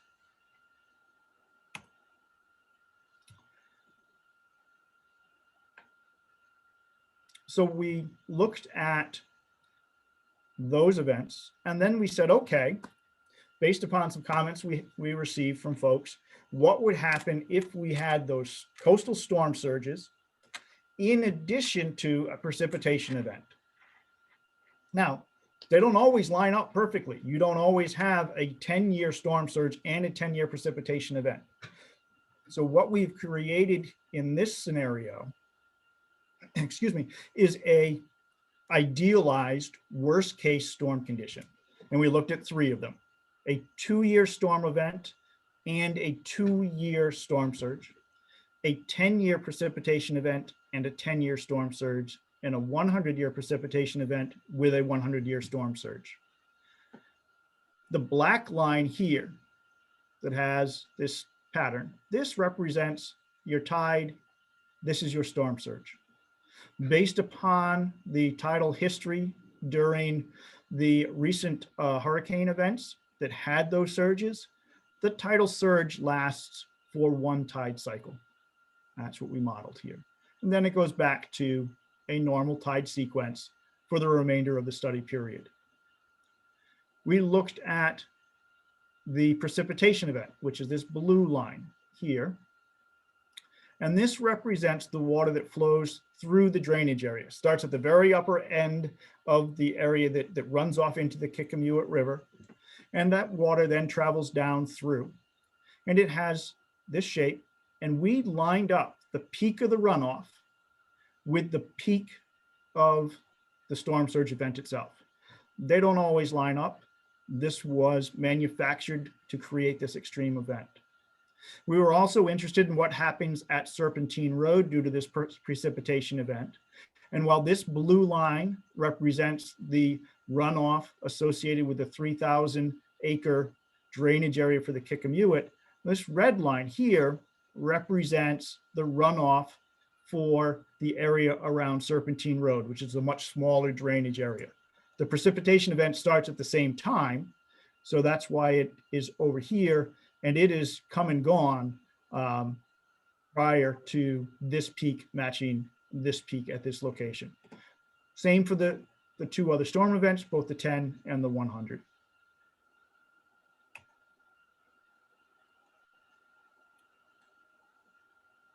So what this then showed from an extreme summary was the existing condition elevation under those same scenarios and our proposed, and then the difference. We also said, what happens if we just have a storm event and no precipitation? So we ran just a storm surge, bringing it up to elevation 6.5, which isn't quite a 10-year storm event, ran it to elevation 6.5. So what we saw here was tidal elevations through here, and then they start to decrease as you work your way into the lower reservoir and up into the upper. And this is because you have extra storage here in the lower, and then we see an increase because we didn't see this tide before. So this is where we saw an increase, still below the banks, but this represents the tide coming in from an elevation 6.5 storm surge out at Mount Hope Bay. We look at the 2-year storm event, negligible change. in this area here. This is the shaded box represents the lower Kickamuit. 10-year storm event, we do have an increase. We have an increase of about 0.8 feet due to the storm surge coming in. And then for the 100-year, again, similar scenarios, but we're actually seeing a decrease up in the upper reaches because we're allowing the precipitation now to flow out. It's not being held up by the dams itself. Now we're just dealing with the tidally impacted runoff. So we wanted to take this box area and look at it a little bit more closely. This has some people concerned, and we wanted to be able to answer those concerns. So we went out and we collected some more data along Serpentine Road. There are a number of culverts that are in place along Serpentine Road, and these help to drain these field areas that have some low-lying areas that collect water. And we modeled in 9 culverts from N1 to N9, north to south. There is an additional catch basin here that drains a driveway at this location, but it doesn't have a significant drainage area. Each one of these culverts was assigned a drainage area and was modeled separately to determine what happens at those structures. So here, another table with a lot of numbers. The red indicates your existing conditions. The green is your proposed conditions. The blue represents your change for the storm surge only, the 2-year storm, the 10-year, and the 100-year. For the storm surge at these, now remember, this is just that portion of the study that represents the lower Kickamuit Reservoir. So we are seeing an increase because you don't have the lower dam in place. So you see an increase to 4.6 during the storm surge, but well below the top of road elevations, which is represented by this TOR. It is above the invert elevation of the culverts. So Bristol County Water Authority is proposing to install tide gates on each one of those culverts to prevent backflow during these storm events. Bear in mind that during large storm events now that exceed the elevation of the dam, they'd be having backflow that occurs now since there aren't tide gates currently in place. So we have this 4.6 elevation that comes up through the lower reservoir during a storm surge only. During a 2-year storm surge, we end up with elevations that show really no change from existing to proposed. At the 10-year, where we start to see some of the changes. And again, this is where the water is going to start to go over the dam itself. The biggest area of change is right here, where we have that almost 0.8 feet of difference, and up in this area here. At N3, you can see that those elevations, 5.9, are still well below the top of road elevation, so there's no additional flooding anticipated in that location. This one here shows it to be about 1/10 above the top of the road, and we've started talking with the town about what might be done in that area, which represents an isolated location of potential overtopping due to a very extreme and manufactured storm event. At the 100-year storm event, no negative impacts, actually a decrease in our water surface elevations, again, because the fresh water is allowed to drain back out through the system.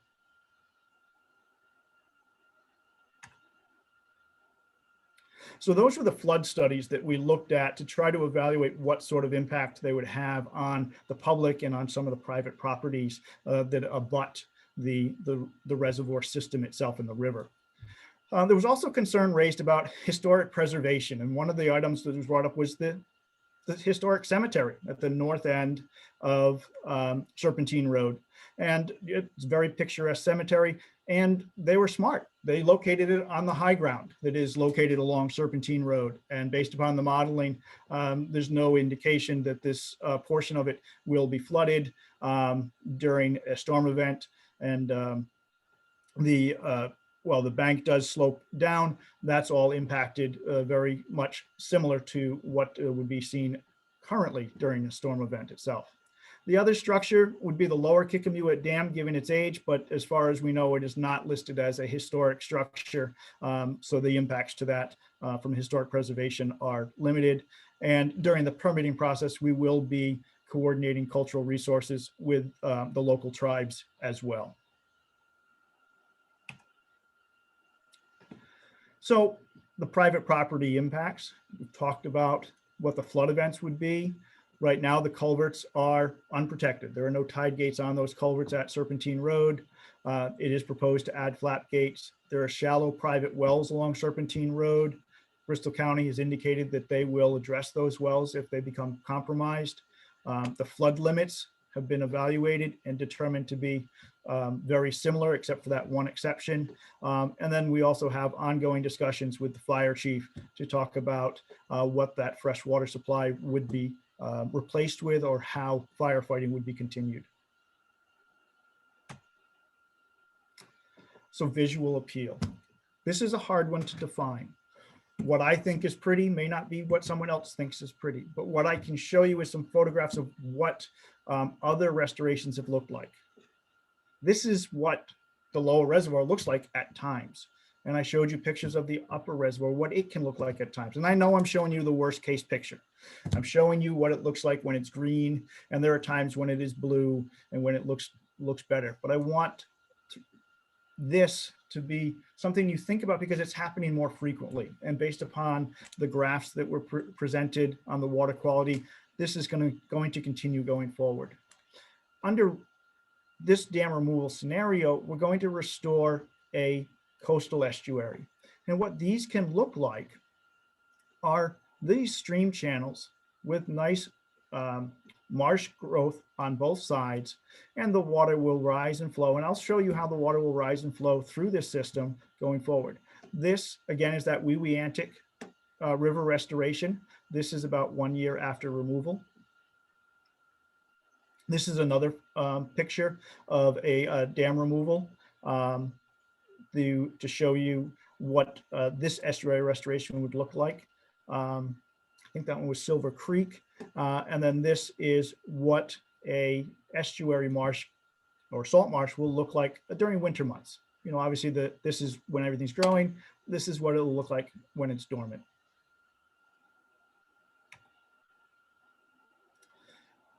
Some more photographs of different removal and restoration programs. This is the Meeting-BCWA. Another picture of Silver Creek here, and Gooseneck Cove.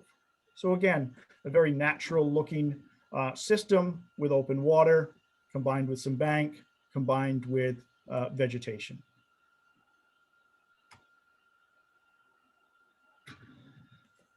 Back up to the upper Meeting-BCWA. We're going to propose that a notch be cut into that existing embankment.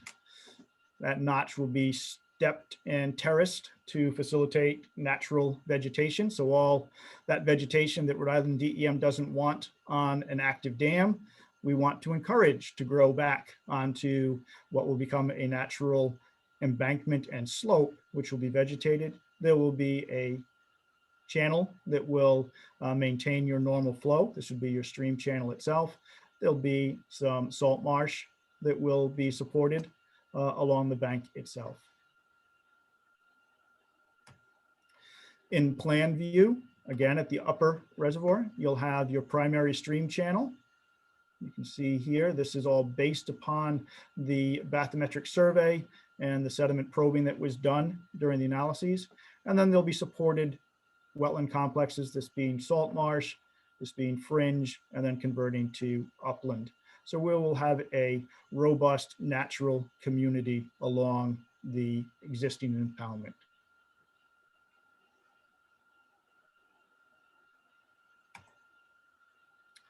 Looking at the lower reservoir, we did that similar mapping scenario, and we came up with these bottom contours. You can see the deeper channels. You can also see this is the stream channel that was original. This is coming out of Schoolhouse Road here, going down to the estuary and the lower Meeting-BCWA reservoir or river. Condominium complexes here.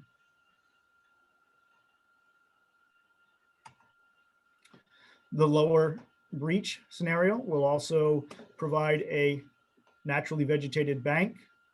Water level, it will rise and fall. This represents your high tide. This represents your low tide. You'll have a sand and gravel bottom. It's proposed that the far side of the embankment will be left. The wall will be there as a fishing platform or viewing platform. So again, this shows what we look at. You would have salt marsh vegetation along the perimeter. The proposed conditions, you can see the channel here and the different depths of water that would be expected, the dark blue being your deeper water. What you can see here at the dam itself, there is an area of deeper sediments that will be removed. So you will have some deeper water right in this area here, which is very close to the current estuary that is supporting some salt marsh vegetation as well, and is currently right next to the swimming pool. So you'll have a nice deep water here, potential for kayak access or other water activity.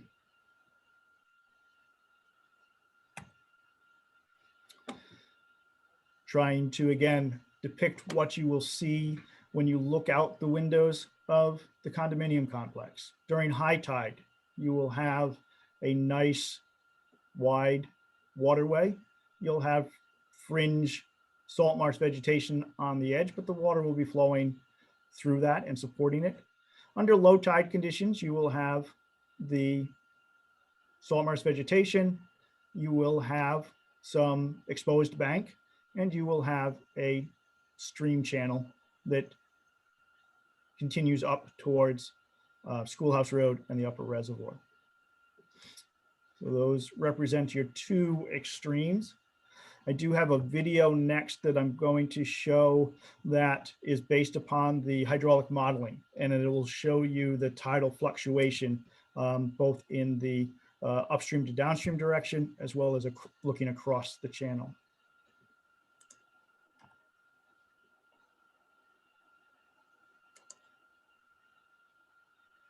Hello, everyone. Matt Dunn here with Park Corporation, here to show you the results of the hydraulic model through the Kickamiut River once both dams are removed during a sunny day normal tide cycle. So the hydraulic conditions for this model is the normal base flow of 10 CFS upstream of the upper Kickamiut River, and the normal tide cycle of mean high of 2.28 and a mean low of minus 2.44 within Mount Hope Bay. So I'll go ahead and play this model. We have on the y-axis of both these is water surface elevation in nav 88. This right here, this upper section, is a profile from the upper limits of the upper Kickamiut all the way through the railroad embankment downstream. And this is a section view cut right at the condo association right here. So you can see, I hover over here, you'll see the water surface elevation at that location, and you can also see it on the two plots to the left.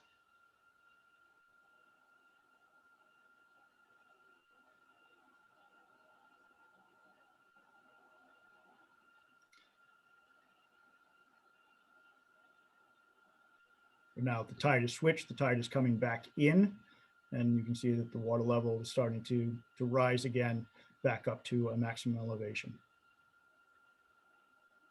And this represents a sunny day event with base flow coming down through the Kickamiut River from the full drainage area.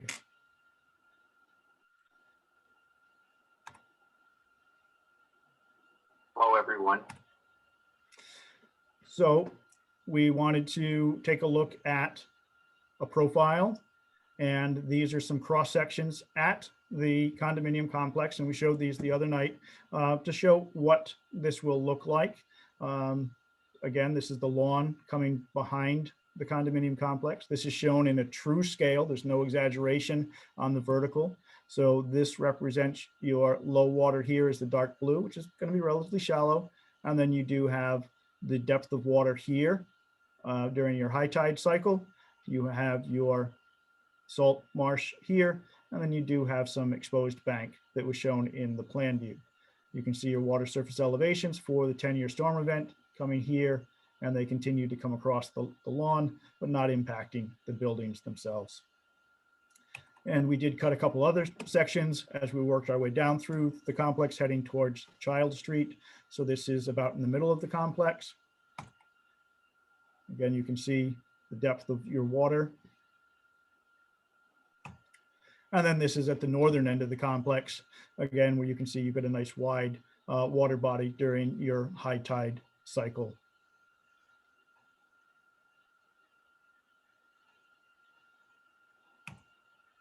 So with that, I hopefully have run through and addressed a number of the concerns that you all have and have expressed at different times. Bristol County is definitely aware of your concerns and it really is looking to answer those questions. But through the analyses, we are really seeing the benefits to the area on whole from a removal of these two structures that are no longer serving their current or their original function, and are actually working to impair the quality of the water and the environment that currently runs along the Meeting-BCWA River in these locations. So with that, I'm going to stop talking and turn it back over to the chair. And we are available for questions if the chair would like to entertain those.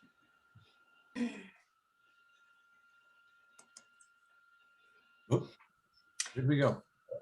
All right, we're back. Thank you very much. That was a lot of information, very detailed, and I think probably a lot of questions have been answered for a lot of people. At this time, we'll take questions. I'll go around and ask the council individually if they have specific questions. I know that at this time there are about 16 questions in the chat room. We will keep in mind that, if questions have been answered prior to the chat questions being addressed, I don't want to have the same questions being repeatedly addressed, asked, answered. So Mr. Rulli will, after the council has their opportunity to speak, will read those questions from the chat room. So I will, Councilman Heckert, do you have any questions for the panel? Good evening, everyone. I really appreciated this this presentation. It clarified a lot of things for me, a lot of the questions that I had. And I don't really have any questions. My observation has already been pointed out that the dams don't provide any benefit anymore. In fact, they create problems. It's pretty clear that that's the case. And returning the river to its natural state will actually be a huge benefit in so many ways, ecologically and from a community resiliency standpoint. So I think it's pretty clear. Two issues that I guess might come up in some of the questions from the community are the situation with the private wells. I'm not sure if impact on those private wells has been covered in this presentation. There's also the concern about fresh water for firefighting. So that's a couple of just little things that I had questions about. Other than that, yeah, I really appreciate the presentation. Thank you. All righty, Councilman DePasquale, anything? I appreciate the depth of the study. I think you've answered all of the questions, and for those who have the questions that you're going to read, they may not have realized the answers were provided in your presentation, which is gives me extreme confidence in the positive impacts. I don't think a lot of people realized how high the salinity and the pollution was in the reservoir now. And I think that this is a long time coming, and I appreciate the effort, especially by the URI volunteers. So thank you for keeping the state on the right side of the issue. So thank you. No questions.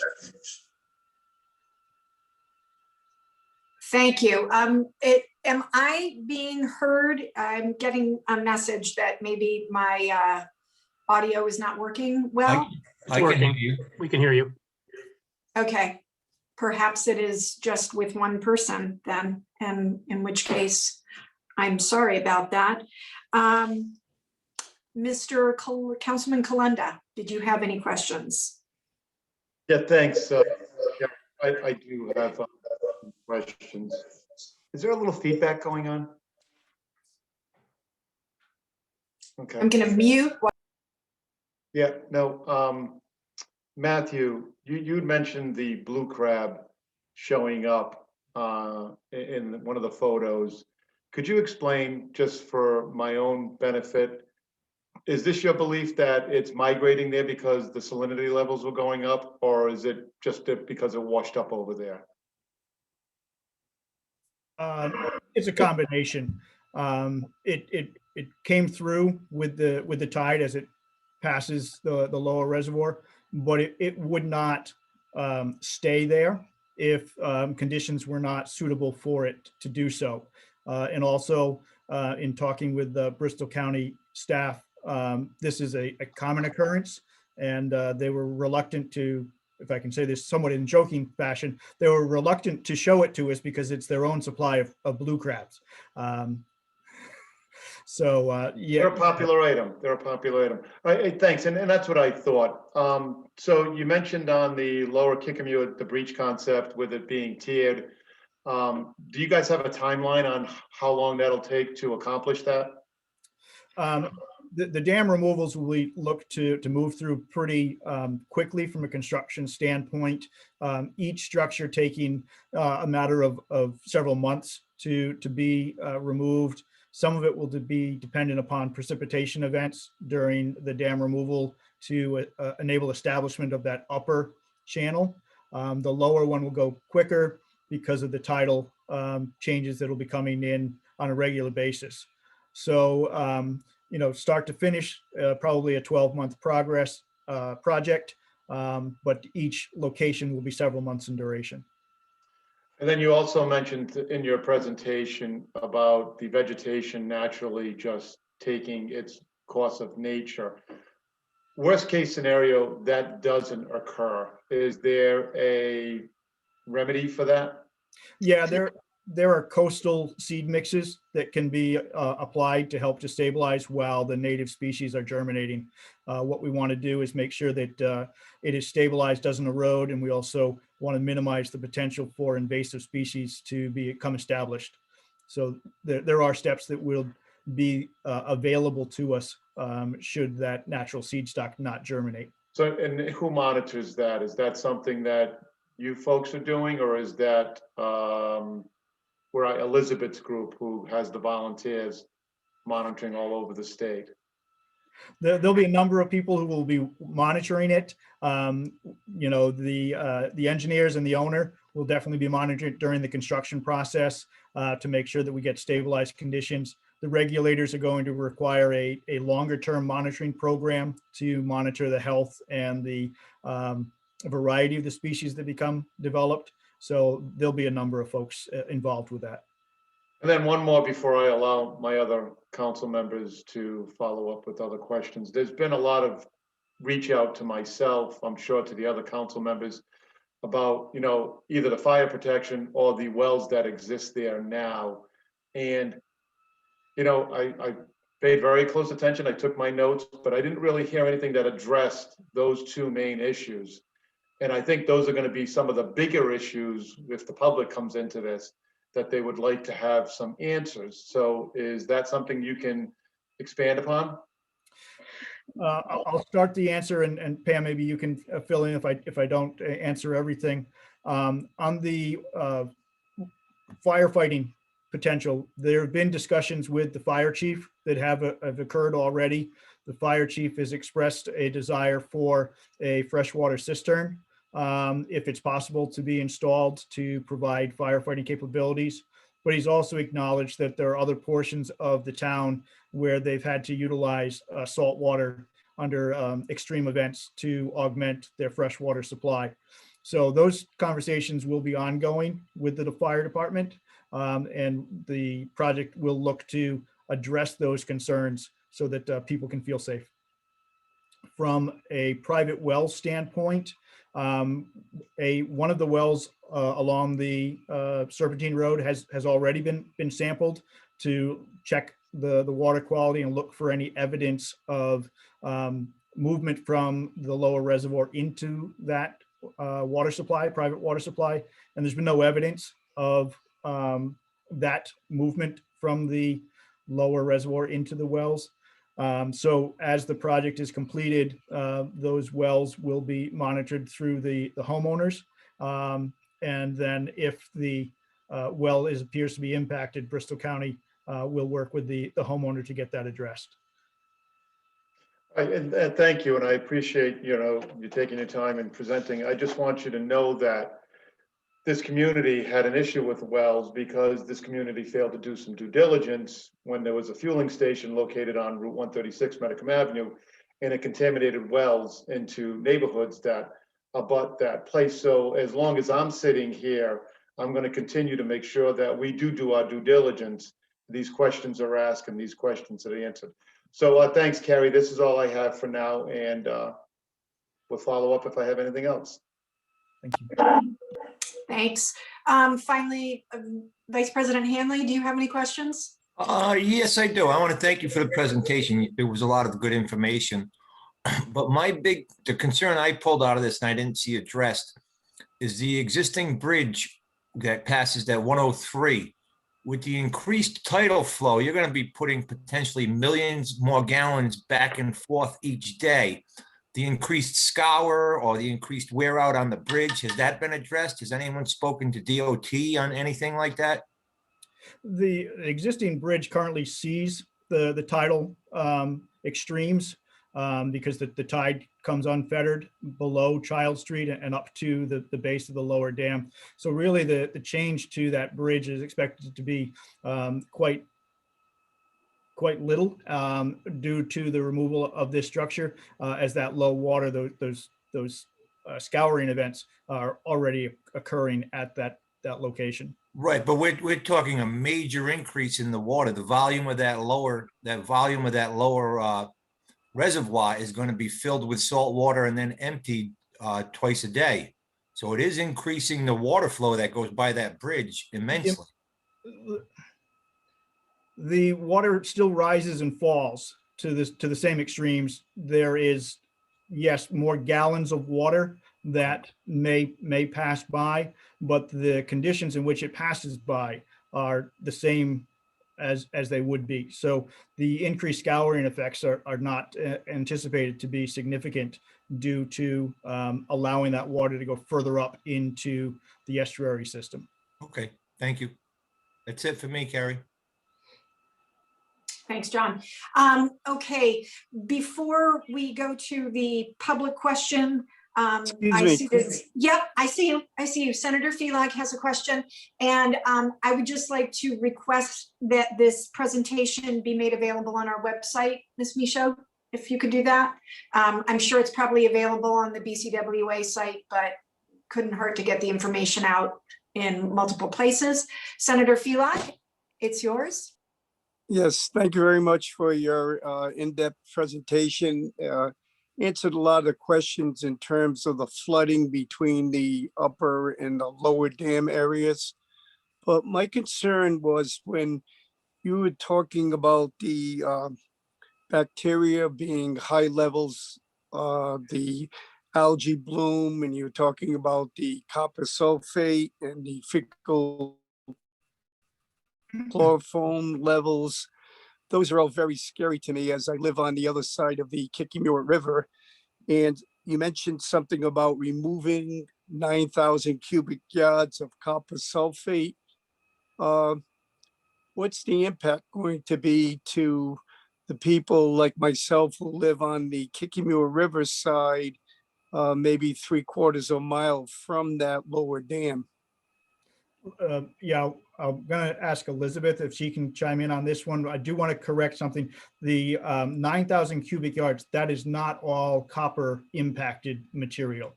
The copper impacted sediment is very limited to the area adjacent to the western bank of the lower reservoir, and that'll be addressed. But it hasn't impacted all of the sediment that will be mobilized during this dam removal project. So I don't want you to be over, I won't say overly concerned, but I want to have the numbers right for you. It's not. Well, that's the way it came across to me. Yep, nope, and that's why I wanted to correct it. So I just want to make sure people understand that there's only a portion of the sediment that is impacted by that copper sulfate. So Elizabeth, can you talk about what the water quality and how the flushing will occur? Right. So certainly the bacteria levels, while they exceed the criteria, they're not tremendously high. So the values are based on a number per 100 mils, like a volume like this. So those are very low numbers. I mean, they're higher than the criteria, but they're not outrageously high. So you take that volume and the amount of water, the total amount of water behind those dams is really not significant compared to what's downstream. So it's basically like adding a little drop of food color to a small glass. It's going to be a higher concentration. You add that same drop to a much bigger volume, and it's going to very rapidly dilute. So the numbers we're seeing coming out of there for bacteria are going to be barely discernible, probably 100 yards downstream. If that far. The nutrients, it's kind of part of the natural system. So if there was an initial mass flush of the water out in one big surge, you might see elevated values for a little while, but it's going to very rapidly get taken up by the plants and the algae and the organisms that are downstream, and will probably again be back to background levels almost immediately. But it sounds like they're planning to kind of lower the volume in stages, so it's not going to be a massive rush of this water with elevated values. So I would not anticipate that you would see a significant increase downstream. Maybe at the moment that there's a water release, but very quickly that's going to be diluted and taken up and become kind of background levels. And what type of dredging are you going to do?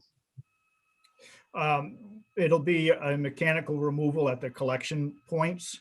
We're not looking to do a dredging within the reservoirs themselves. We've established sediment traps at each dam location, so that as the structures are brought down in stages, sediment will be collected in those locations and can be removed. For the copper impacted, that will be removed mechanically from the banks, so that it does not have to be mobilized specifically. So, are there any skimming or anything of that nature of the algae bloom? at this point, we have not anticipated any skimming of the algae. A lot of that will depend upon the time of year that the project occurs. But that has not been included at this time. So you're saying it'll be negligible as far as the impact on the fish, the shellfish, the quahogs, or any type of swimming in that lower Kickapoo River area? The goal of the project definitely is to reduce and limit the impacts that will occur. There may be some turbidity that goes downstream, but there will be turbidity curtains that are installed to try to prevent that cloudiness going downstream. But the goal is to minimize those impacts. And if they do occur, they will just be during the immediate construction activities. And my last question is basically, what type of permitting process do you have to go through in terms of maybe CRMC or or Army Corps of Engineers or whatever, and what's type of timetable do you see? Yep. As you can imagine, for a project of this type, there's a significant permitting effort that needs to occur. The two dams, each one is under a different jurisdiction. The upper dam is under the jurisdiction of the Rhode Island DEM because it is not considered to be a coastal waterway. The lower dam is under the jurisdiction of CRMC. Both are under the jurisdiction of the Army Corps of Engineers. So my colleague Seaver is our permitting specialist for this project and has been developing those permits and incorporating all the information as we go. We are close to being able to submit permits for the upper dam that would then go through a review process. Seaver, I'm going to try to get this summarized as you've told me, but if you need to correct me, please do so. Once the permit application is submitted, it'll be reviewed by the state for administrative completeness. They will review it. There will be a public comment period. There will be back and forth from questions and answers, and it will make it through the different departments within the regulatory agencies. Simultaneously, the Army Corps of Engineers will be reviewing the project, and during the Army Corps review process, the local tribes and historic preservation programs are notified of the project and have an opportunity to provide comment and ask questions, which will then need to be answered prior to receipt of any permits for this project. About not simultaneously, but following quickly on the heels of the Rhode Island submission, there will be a submission to CRMC, which will have a similar process where they will have an opportunity for public comment, an opportunity for CRMC to ask questions, and an opportunity for the applicant to respond to those. And Army Corps of Engineers will also be taking a look at that.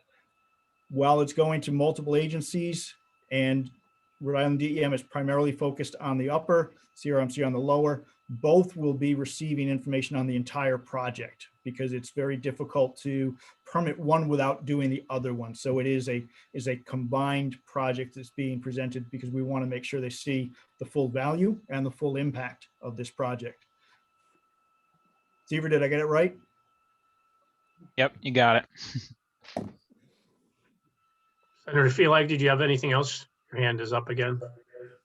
Oh, no, I meant to put my hand down. Okay. Madam President, did you want to offer the other members of the state delegation an opportunity to ask a question before I read the questions? Unless they have their hand raised, I'm going to take that as they have no questions to ask. Mr. Knight says no, Ms. Donovan says no. Yeah, great. So then, yes, let's get to those public questions. Okay, we have 22 of them. If we get to any that are redundant, I will acknowledge that. I am not going to read anyone's name. I'm just going to read the question. First question is, so this is no longer potable water supply for the Warren or any other town. I think that was answered that it is in fact not potable water any further. The next question is, are we turning a freshwater area into a tidal estuary? What will that do to flora and fauna? I will not try to answer that one. Yes, we are turning a freshwater system into a tidal estuary system, and it will change the flora and the fauna. You will have marine species and salt tolerant or salt dependent species, whereas right now you have freshwater species that are salt tolerant because of the amount of salt that is entering into the system. But you're also seeing that those freshwater species are stressed as the, I think it was the Spartina along the banks of the lower impoundment are starting to show evidence of dying off in distress because of the salt levels. So yes, there will be a conversion and you will see a change in the species that are present along this section of the Kickapoo River. Okay, next question. Can they test a few areas in the saltwater Kiki as monitor for the future removal to compare and prove no significant changes have taken place e.g., don't know what that means, and channel behind school up near Laurel Park. In terms of monitoring, we work with local organizations to decide where they want to monitor. We do not tell communities where they need to monitor or anything of that nature. We work with folks. So if there was an interest in having other sites monitored, we'd be very happy to investigate that and to consider doing that. But we kind of go where people have questions. Okay, next question. Did the South Dam ever receive a notice of violation as a result of inspection? No, the South Dam has not received a notice of violation. Okay, next question. Can the Child Street Viaduct Bridge handle the increased flow of water? Does DOT have any plans to update the roadway to meet the new demands after the dams are removed? I think this is similar to the point that Mr. Hanley had raised. Okay, next question. Was an RFP ever issued or bid ever received by a contractor to repair the dam to establish accurate budget cost estimates? No, there were not bids obtained. As part of our evaluations, we did prepare an opinion of probable construction cost based upon our experience with current dam repair projects. We've completed nearly 50 dam rehabilitations projects in the last 10 years and have extensive experience in the effort to repair the dams, similar to what needs to be done at both of them from a maintenance and upgrading standpoint. Okay, next question. What is the status of proposed rate hikes? Will they be used to pay for dam removal? Actually, it's already been included, and to a certain extent for the studies. We have gotten matching funds from the state programs for the engineering, and we have gotten matching funds for the construction of the dams from the DEM program for restorations. And we are going to be applying to the federal, to NOAA, to be able to match those grants as well. So we're looking at significant input through grants. We probably will end up paying something, but certainly it'll be mostly through grant funding. Okay, the next question is a little lengthy. So far, the focus has been on the reservoir and the area between the two dams. What effect will removing the dams have on the river from the dam to the Narrows? In recent years, silt and sinkholes have proliferated along the banks of the river where people swim and fish. Also, the marsh is being chewed up at a rapid rate. What will happen to exacerbate or improve these developments? And Wenley, if you can add in here, but the lower reaches are experiencing the effect of the changing and increasing tidal events. So some of the degradation in the estuary and salt marsh communities are being impacted by those higher water levels. What this project will enable is some of those communities to migrate into the upstream area and to provide that resilient buffer within the limits of what is now the lower reservoir. As far as changes to the flow regime, there will be none. Those are tidally influenced. They'll continue to be tidally influenced going forward. And the natural aging of the banks along the area will continue as it has been. But there should be little change in that aspect with regard to, or as a result of removing of the upper structures themselves. Wenley, anything that you wanted to add to that response? I think you covered it well. Unfortunately, our salt marshes across the region are experiencing significant degradation due to accelerated sea level rise. Our marshes are not keeping pace with the annual rate of sea level rise, and we have data to show marshes historically have been able to build elevation and keep pace with that slight sea level rise that we've been recording since the early 30s.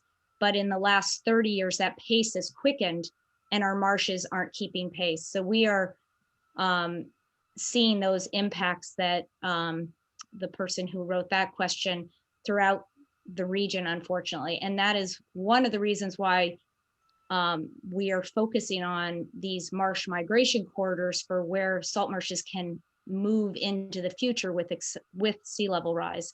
We're working with the Warren Land Trust on trying to protect land along the Palmer River and up in Swansea and Rehoboth, because there are low-lying areas where the marsh is predicted to migrate, and we're already seeing that migration occur.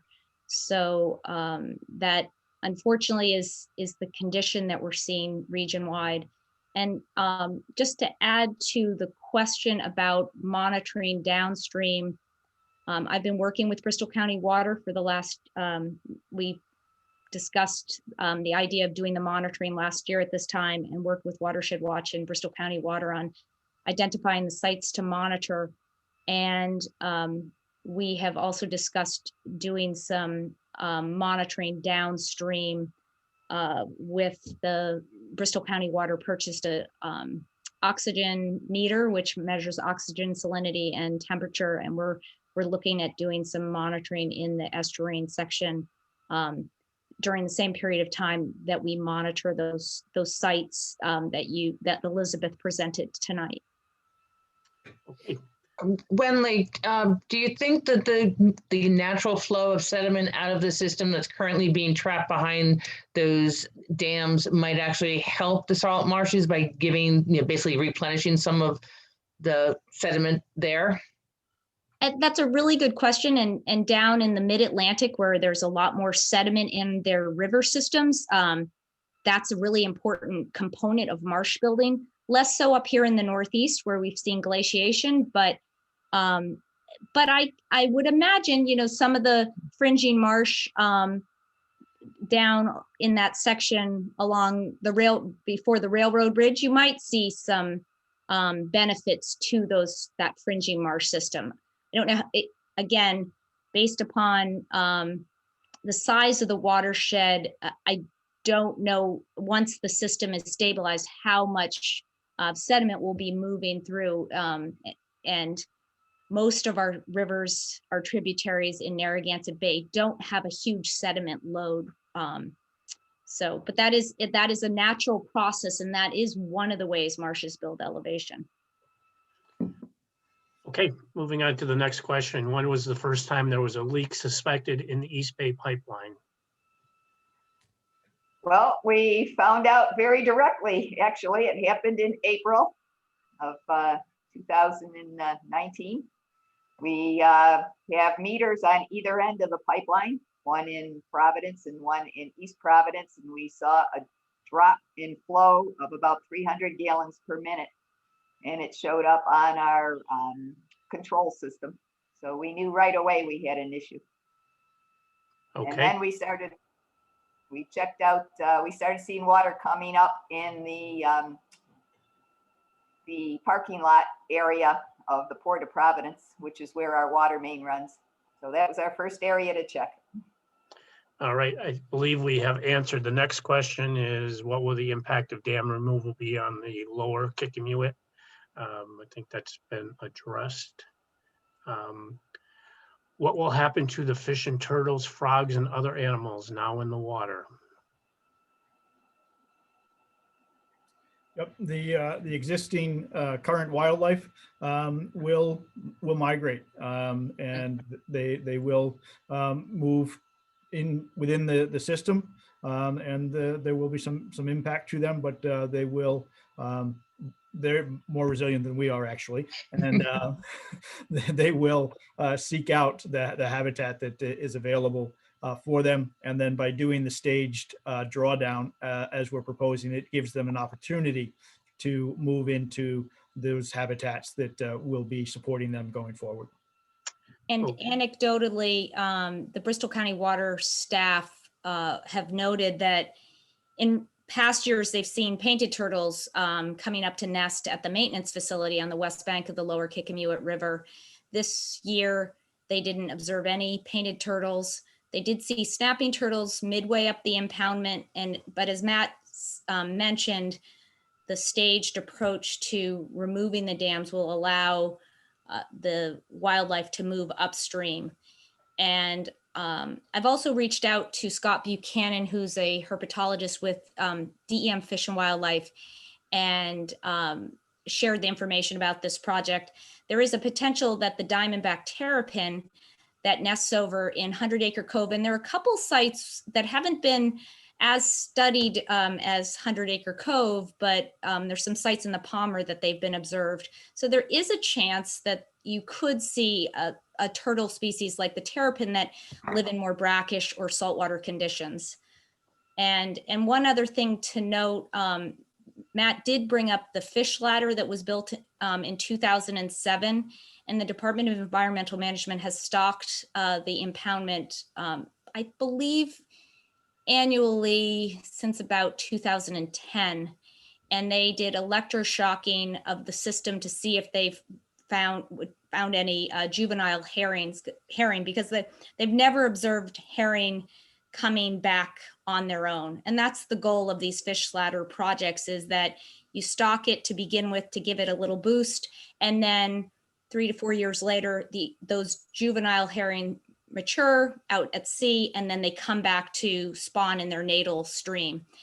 We have not seen that at the Kickamuit River. So one of the reasons why we were interested in doing the monitoring this past summer was to not only to understand the water quality conditions, but also to understand those habitat conditions that exist in the lower impoundment. And as Elizabeth mentioned, the salinity conditions are really too high for the herring to be able to spawn.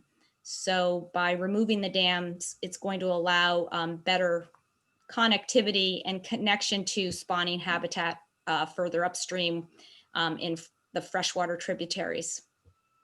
Okay, next question is the sediment is polluted, how can the pollution be released into Mount Hope Bay without negative impacts?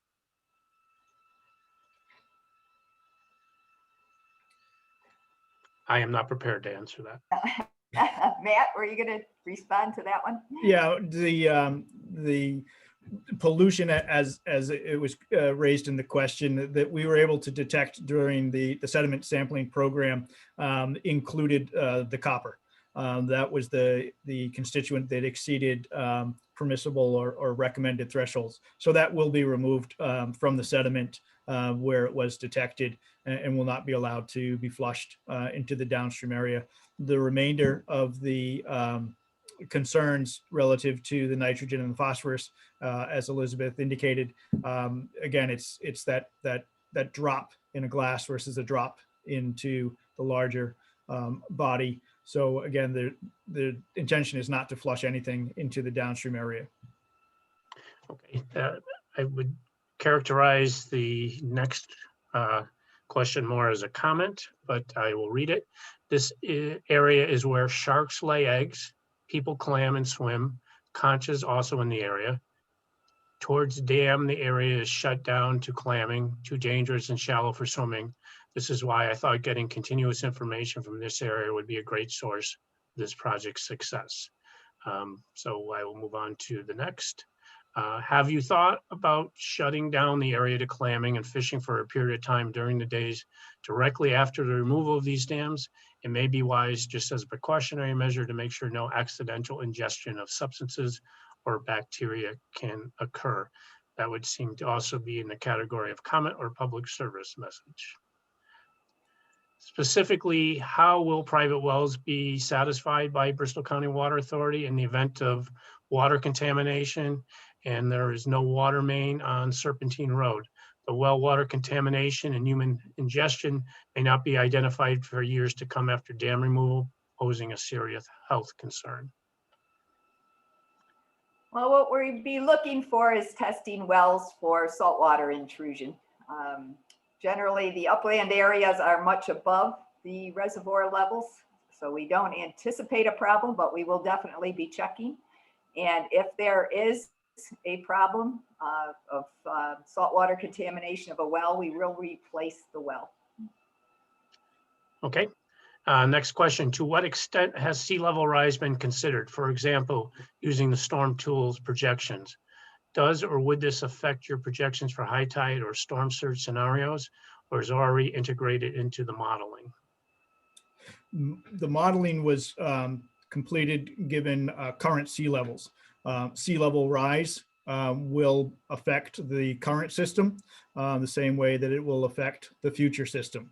As you may recall from the table of elevations that we put in place, the lower dam provides very little in the way of tidal containment, and those sea level rise numbers will just continue to move through the system itself. So while we didn't run any of the scenarios with specific sea level rise, there will be no real change to the way this area affects or is affected by the rising seas. Okay, next question is, what is happening with Bristol County Water Authority's property along the west bank of the reservoir? Can that be made public-private with access to the waterway? That is a possibility that we are looking at. Okay, next question or comment. Visual impact photos mostly show low, short marsh grass lining the river. Should we expect tall reeds of 6 feet or so blocking views anywhere, or do you expect it to be low? The vegetation is expected to develop similar to the way it is on the lower reaches of the Kickamuit. You've got a small community that's developing between Child Street and the lower dam. I think that's a good example of what could be developing. The species that are expected to germinate have an average height of between 4 and 5 feet for a healthy, mature growth. So I think there'll be a variety of heights, but I think 6 feet may top it out as far as the species that are anticipated. Bob, I have a follow-up question for Mr. Belisle. Okay. Thank you. The Phragmites that are down in the retention area, the lower part next to Child Street, will those be eradicated intentionally with this project, so that we can try to get the natural species back in there? We'll definitely be looking to promote the natural species and preclude the development of invasive species in those areas. We will be probably coordinating through the permitting process on a program to address those, but at this point we haven't gotten to that level of the project. I think that I have great confidence in the capabilities because I've studied the other dam removals and the bringing back the natural ecosystem. So I think that I'm sure you and your team will be identifying the great opportunity to try and remove some of those invasive abrevieties. I mean, not abrevieties, Phragmites. Phragmites, I understand. And yeah, the best way for us to limit the development or prevent the development of invasive species is to remove them from the area so that they're not spreading their seeds as we're trying to germinate and encourage the growth that we want. So there will be a program. I just can't tell you what that program is at this point. Understood. Thank you. Phragmites tends to be more of a brackish to freshwater species. So often we actually increase tidal flow in coastal areas to reduce Phragmites. So the more tidal flow in there, you're more likely to reduce that Phragmites, even if it doesn't eradicate it. They tend not to grow as well and not as tall. So increasing that tidal flow will probably help that somewhat. We had a living legend in town, Dick and Betty Hallberg, a pair, and their goal was to eradicate Phragmites far and wide, and Wenley knows. So we'd like to see their legacy continue. Thank you. There's another project going on, the Phragmites along the upper edge of Child Street there. I assume it's associated with stormwater runoff as well. So that's one of the we've done projects where by managing and infiltrating the stormwater, we've seen a reduction in the height and the vigor of the Phragmites. And DOT is looking at stormwater management in the Kickamuit watershed right now. And as as well as the Schoolhouse Road upgrade that Matt mentioned earlier. That project's going to include some stormwater management as they upgrade and elevate Schoolhouse Road along the edges of Schoolhouse Road. And there could be an opportunity to do something similar along Child Street to try to better manage stormwater. And I've been in contact with DOT about that very issue. So that's a really good point, Joe. And cat o' nine tails are our friends, right? Exactly. Thanks. Okay, next comment or question. You're talking a lot about paddling and kayak access and a fishing platform by the condominiums. Will it be possible for homeowners who own waterfront land to install fishing platforms or private docks? I think that would be a CRMC issue. Yep. Next question, regarding all of the data on poor water quality in the reservoir, have there been any documented fish kills in that water body?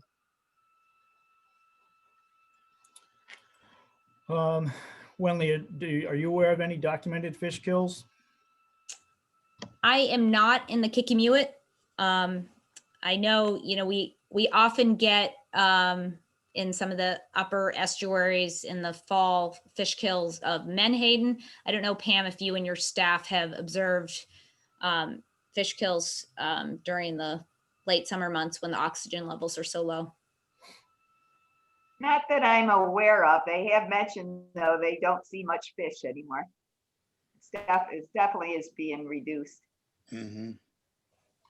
Okay, I think the first part of the next question has been answered, and the second part probably requires an answer. What is the status of the DEM, CRMC, and Army Corps permit applications? I think that has been addressed. Will BCWA post information on their applications and any public hearings to their website?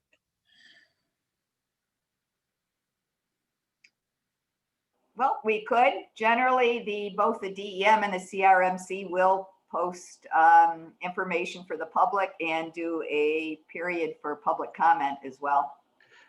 Yeah, I think we get that, through the town, but I think the request is not everyone is on that CRMC distribution list. So if you can make this decision today, Pam, because you're gone tomorrow, that your successor can make sure that they post that information as we go forward. That should be good, yes. All right. Where do you believe the excess nutrients are coming from? Again, I think this is something that had been addressed, that it can come from a stormwater runoff, come from people not necessarily being responsible with their dogs. There's any number of sources outside of the reservoir water system where these things originate. And why this was so successful, we have additional 6 questions. Have any structural modifications ever been made to the South Dam? If so, when and why? Not that I'm aware of. Of course, it was built in 1883. So as far as I know, it's still under the original design. The fish ladder was added after the original design. That's correct. Okay, and the next 2 are rather long. Many animals are in the, Joe, go ahead. Go ahead, Joe.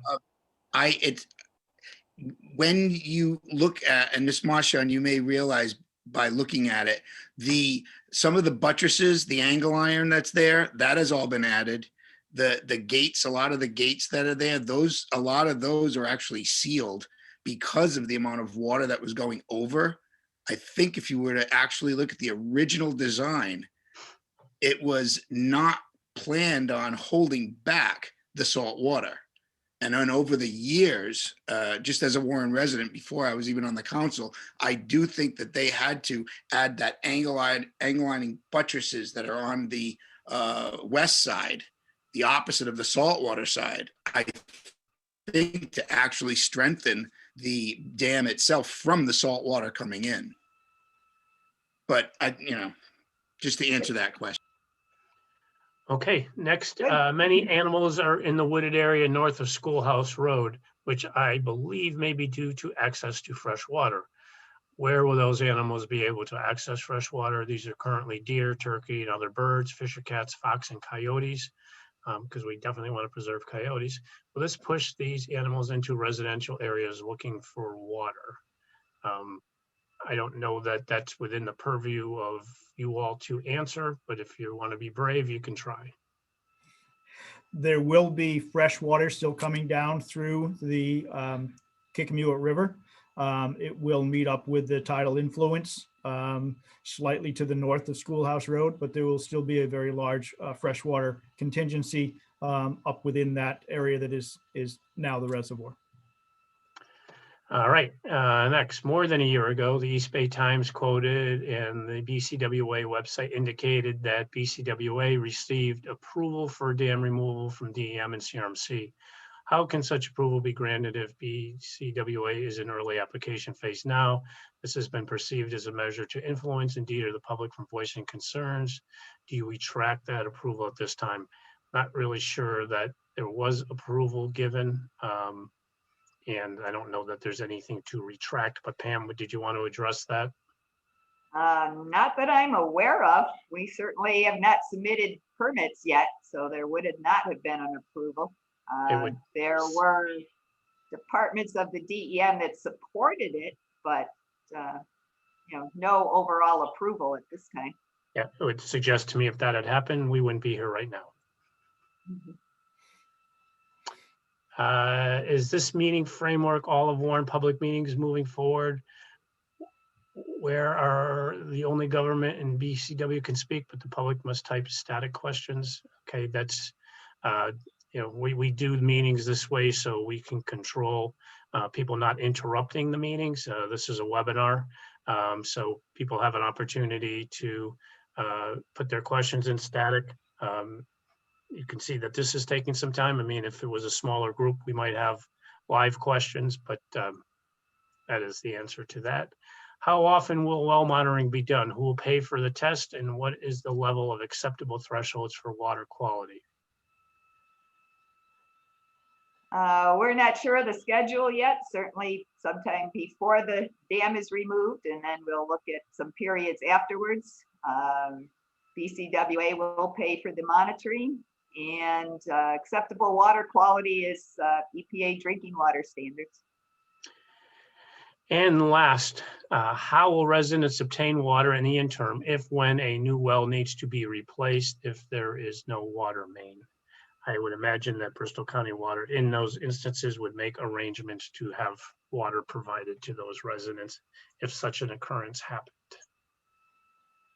That's correct. Okay, Madam President, that is. This is Assistant Solicitor Ben Ferrera. This was advertised as a public workshop, so I would recommend to avoid any violation of the open meeting law. If anybody's calling in, just give them an opportunity to speak. That's my recommendation. Okay, so if you are on the phone, and I believe there, let me just check,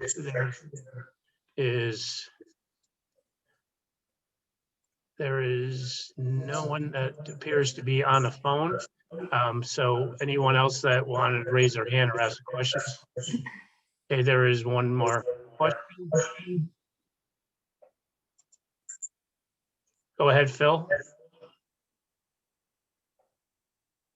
Phil, you have to unmute yourself.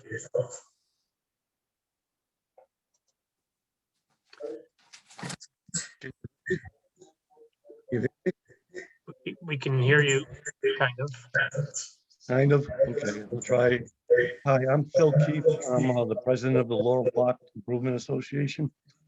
We're immediately in the saltwater Kiki, adjacent basically to the southern dam. Obviously, we're a big community.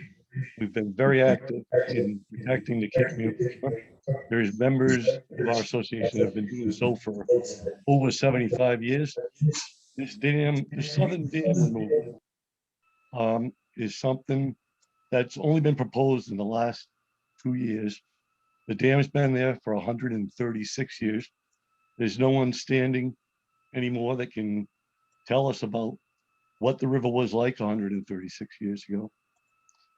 And I have two concerns that our community has brought up. And I know the silt has been addressed a lot so far. And it's been addressed in a manner that says that it'll follow the normal course of the riverbed and river stream. I've been walking that stream for 50 years. I cross the river at mean low tide every year, walk across it. I know the river. There's two peninsulas that stick out in the southern portion of the Kickamuit River that trap sediment on their exit from the river to the Narrows. You've had a lot of studies done, and you've talked about the lower Kickamuit saltwater river for the first time in this meeting. We have concerns about what's going to happen with that silt, and I don't think anyone, there's been no studies. People have told us about, they expect it to follow the stream, the riverbed, but we don't know what the riverbed in the Kickamuit was 136 years ago. So we'd like to have that study because we have trouble claw hogging there now, and it gets very mucky, and we really don't know. I don't think anyone here can tell us. And there's certainly been no study of the lower saltwater Kickamuit River to address that particular issue. The other thing we'd like to know is, I've lived there for 50 years. My family used to have a septic system along the Kickamuit River, and that was forbidden. It was the town of Warren spent a lot of money putting in sewage in that area. It was a very complicated pumped system. The area adjacent to the reservoir has no septic, has no sewage anymore. There's never been a public sewage system on the road adjacent to that. And they're still on private systems, as I understand it. And we were told that we can't have that along the Kickamuit. And now, before we take out the dams, I think that needs to be an issue to be addressed, because we've been told for 50 years that's not a good idea. And currently you're going to open that up to that situation.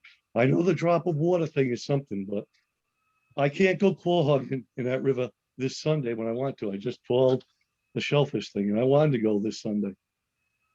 Any more drops of pollution in our river is not acceptable. The other thing is the same thing with agricultural runoff. That part of the Warren is an agricultural area, and we'll be introducing agricultural runoff into the river now in the normal flow. Our association takes no stance on this whole thing, but we want to protect. I know people in this audience know Mrs. Morrill. She's been involved in this for years. She voiced great concern about these issues, and these are just some things we'd like to study. I know you've been searching, you were talking about the upper dam, the northern dam removal for 5 years, but you sprung upon us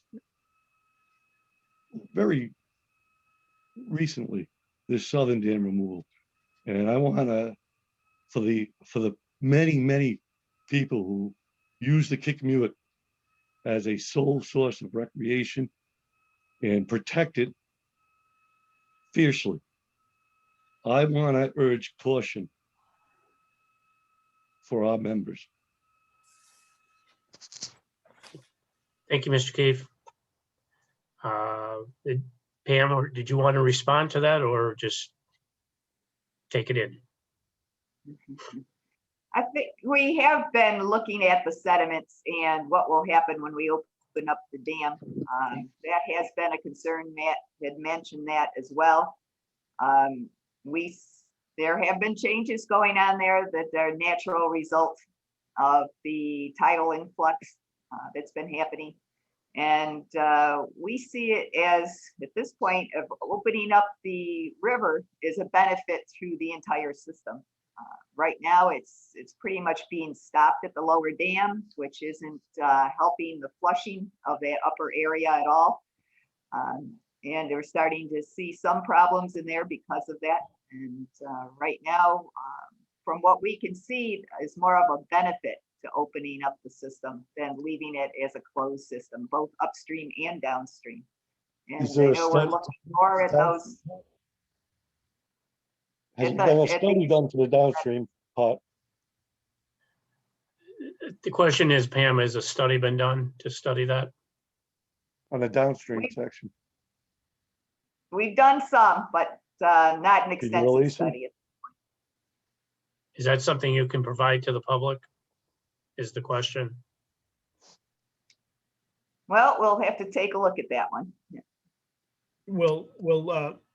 We've heard the question, and we'll get a response pulled together for that. I don't have anything to offer right at the moment with regard to that. We've heard what your comments are, your concerns about the runoff from the agricultural land, potential impact from septic systems, all of which currently exist now.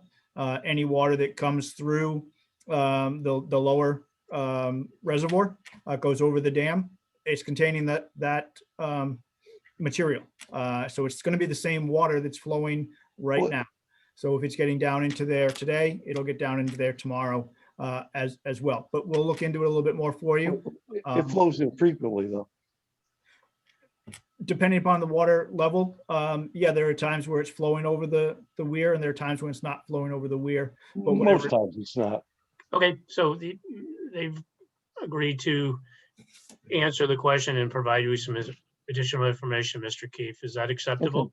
Yes, absolutely. All right, thank you. And Mr. Keefe, the Elizabeth Herron has not only provided the data that was collected by Bristol County Water staff this summer through the Watershed Watch program, she's also written up a narrative to go along with it, which outlines the water quality data that she shared tonight, including the downstream site at Child Street. So that's something that we can provide to the town. We just got the final report a week or so ago, so that it definitely could be available to the public. Okay, Madam President, there's one more question from Mr. Bathallo, and then I think you probably would like to close the Q&A period after that. One last question. Yep. Mr. Bathallo, if you unmute yourself, you can speak. Hello, good evening. Can everyone hear me? Yes, you just identify yourself, please. Robert Vitello. So thank you very much. So with the presentation, definitely is much more appreciated at the level of granularity and some of the detail of some of the things that were addressed. I would like to be time conscious, but I will respect that. I just wanted to close out on several observations that have been recently made. So to confirm that there's been a notice of violation for the North Dam only, nothing on the South Dam. And just like Phil indicated, that the whole South Dam removal was sprung up mid-stride without any forewarning, which is interesting because there is no notice of violation for the South Dam. However, the North Dam, being a large earthen embankment that does not rely upon any mechanical mechanisms, is certainly much more structurally and has a higher degree of structural integrity than anything else, especially when you look at the South Dam. I have received photos, and I can share them with you now if you like. I do have them prepared on a PowerPoint. However, if that is not permitted, one of the things that we identified is that the 20 concrete pillars that stretch along the splash zone of the South Dam, 40% of those were failed, 100%. There's a 100% failure, meaning you can see directly through them and they are not providing any structural reinforcement. And then there's a remaining 25% that have a failure rate of that have a failure of approximately 75%. So the question then becomes, if the North and South dams received inspections, and the only thing that's wrong with the North Dam is that there's vegetation growing and potentially restricting water flow through a static culvert, and that one received a notice of violation. How did the South Dam receive an inspection with almost 50 to 60% of its concrete structural integrity being 100% compromised, which in turn does not permit a proper seal of the gates, which in turn introduces water inundation into and out of. Furthermore, the question associated with, has any structural modifications been made to the south dam? I think that needs to be looked at again, and because the as-built specification for that dam, okay, was around 3.5 to 4 feet higher. That dam received a recent haircut. And what I mean by a haircut is there was a steel curtain or skirt that stretched along the top of that dam. It was removed. Ever since that was removed, that's when we started getting saltwater inundation from the south, and hence increasing the salinity levels into the dam.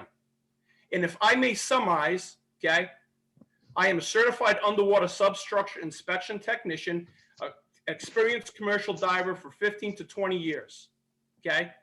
I understand basic hydrology and have been trained by physical engineers for specifically this scope of work.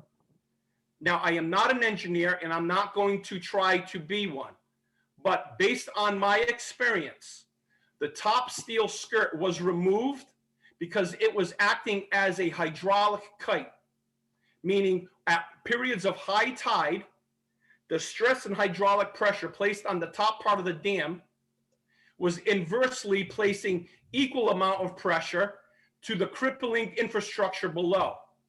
And as a means to reduce that hydraulic pressure and risk for total critical failure, they gave it a haircut.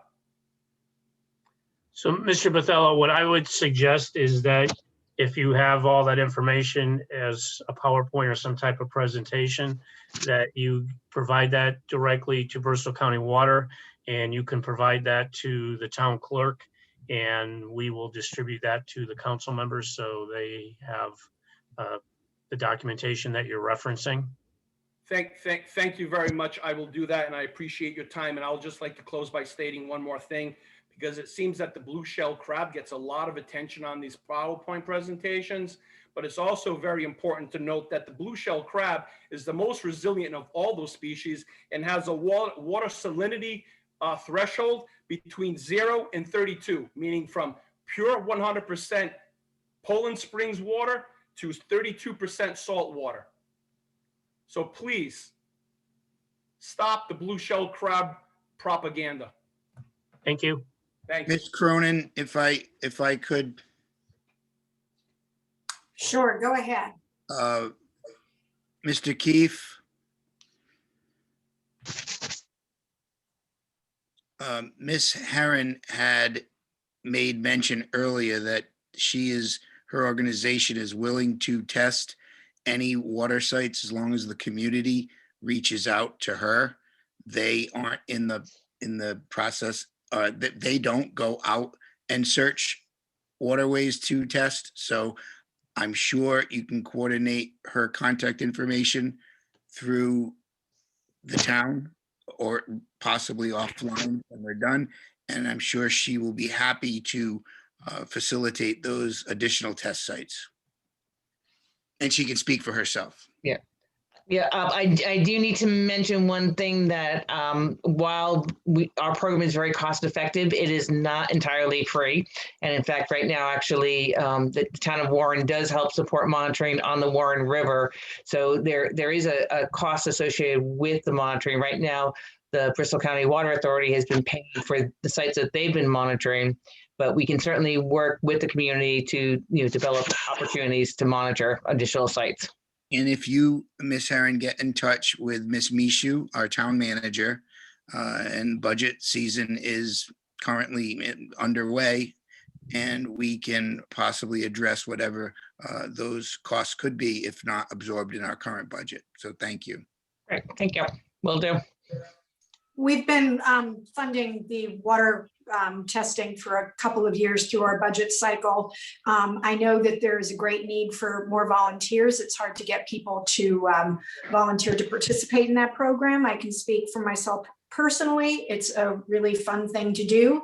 Doing science every other Sunday is kind of it's fun and it's interesting and it's a good way to give back to the community. So reach out and sign up. I would finish by asking for those who have further questions or future questions, those should be directed to whom? Should they be directed to the new director or to whom? And what can we expect or what should a person with a further question expect as far as timeline of response? They should be directed to me. I'm sorry. Yeah, for further questions, they can be directed to me, Steve Kutu. Okay. I'll be taking over for Pam. This is Pam's last hurrah for her last week. Okay, yeah, so I can imagine that there will be more coming through. The information, like I mentioned earlier, that's in the presentation, as well as Pam's memo that was sent to, I know, the council and a number of the other parties involved this evening. If that could be included too, there's a lot of really good, useful information. A lot of the questions that were asked tonight, I think, were addressed in that memo as well. And the video of this will also be available if somebody has an extra 3+ hours to sit around and watch and take notes. I assume that'll be available for viewing for those who couldn't make it this evening. Madam President, that'll be on the YouTube channel tomorrow. Very well, thank you. So unless there are any other questions or comments, I'd like to just thank everybody who attended tonight from the public. It's great to see so much engagement. There were a lot of really good questions. I'd like to thank all of those who were involved in the presentation, those who spoke and those who contributed a lot of really important data, and to the council and to our staff here in Warren. Thank you all, and I think it's a wrap. So look forward to seeing you all at the next workshop for an update. Motion to adjourn. So moved. All in favor? I want a big resounding aye. Aye. Aye. Good night, all. And Thank you, thanks. Thank Good you night. all.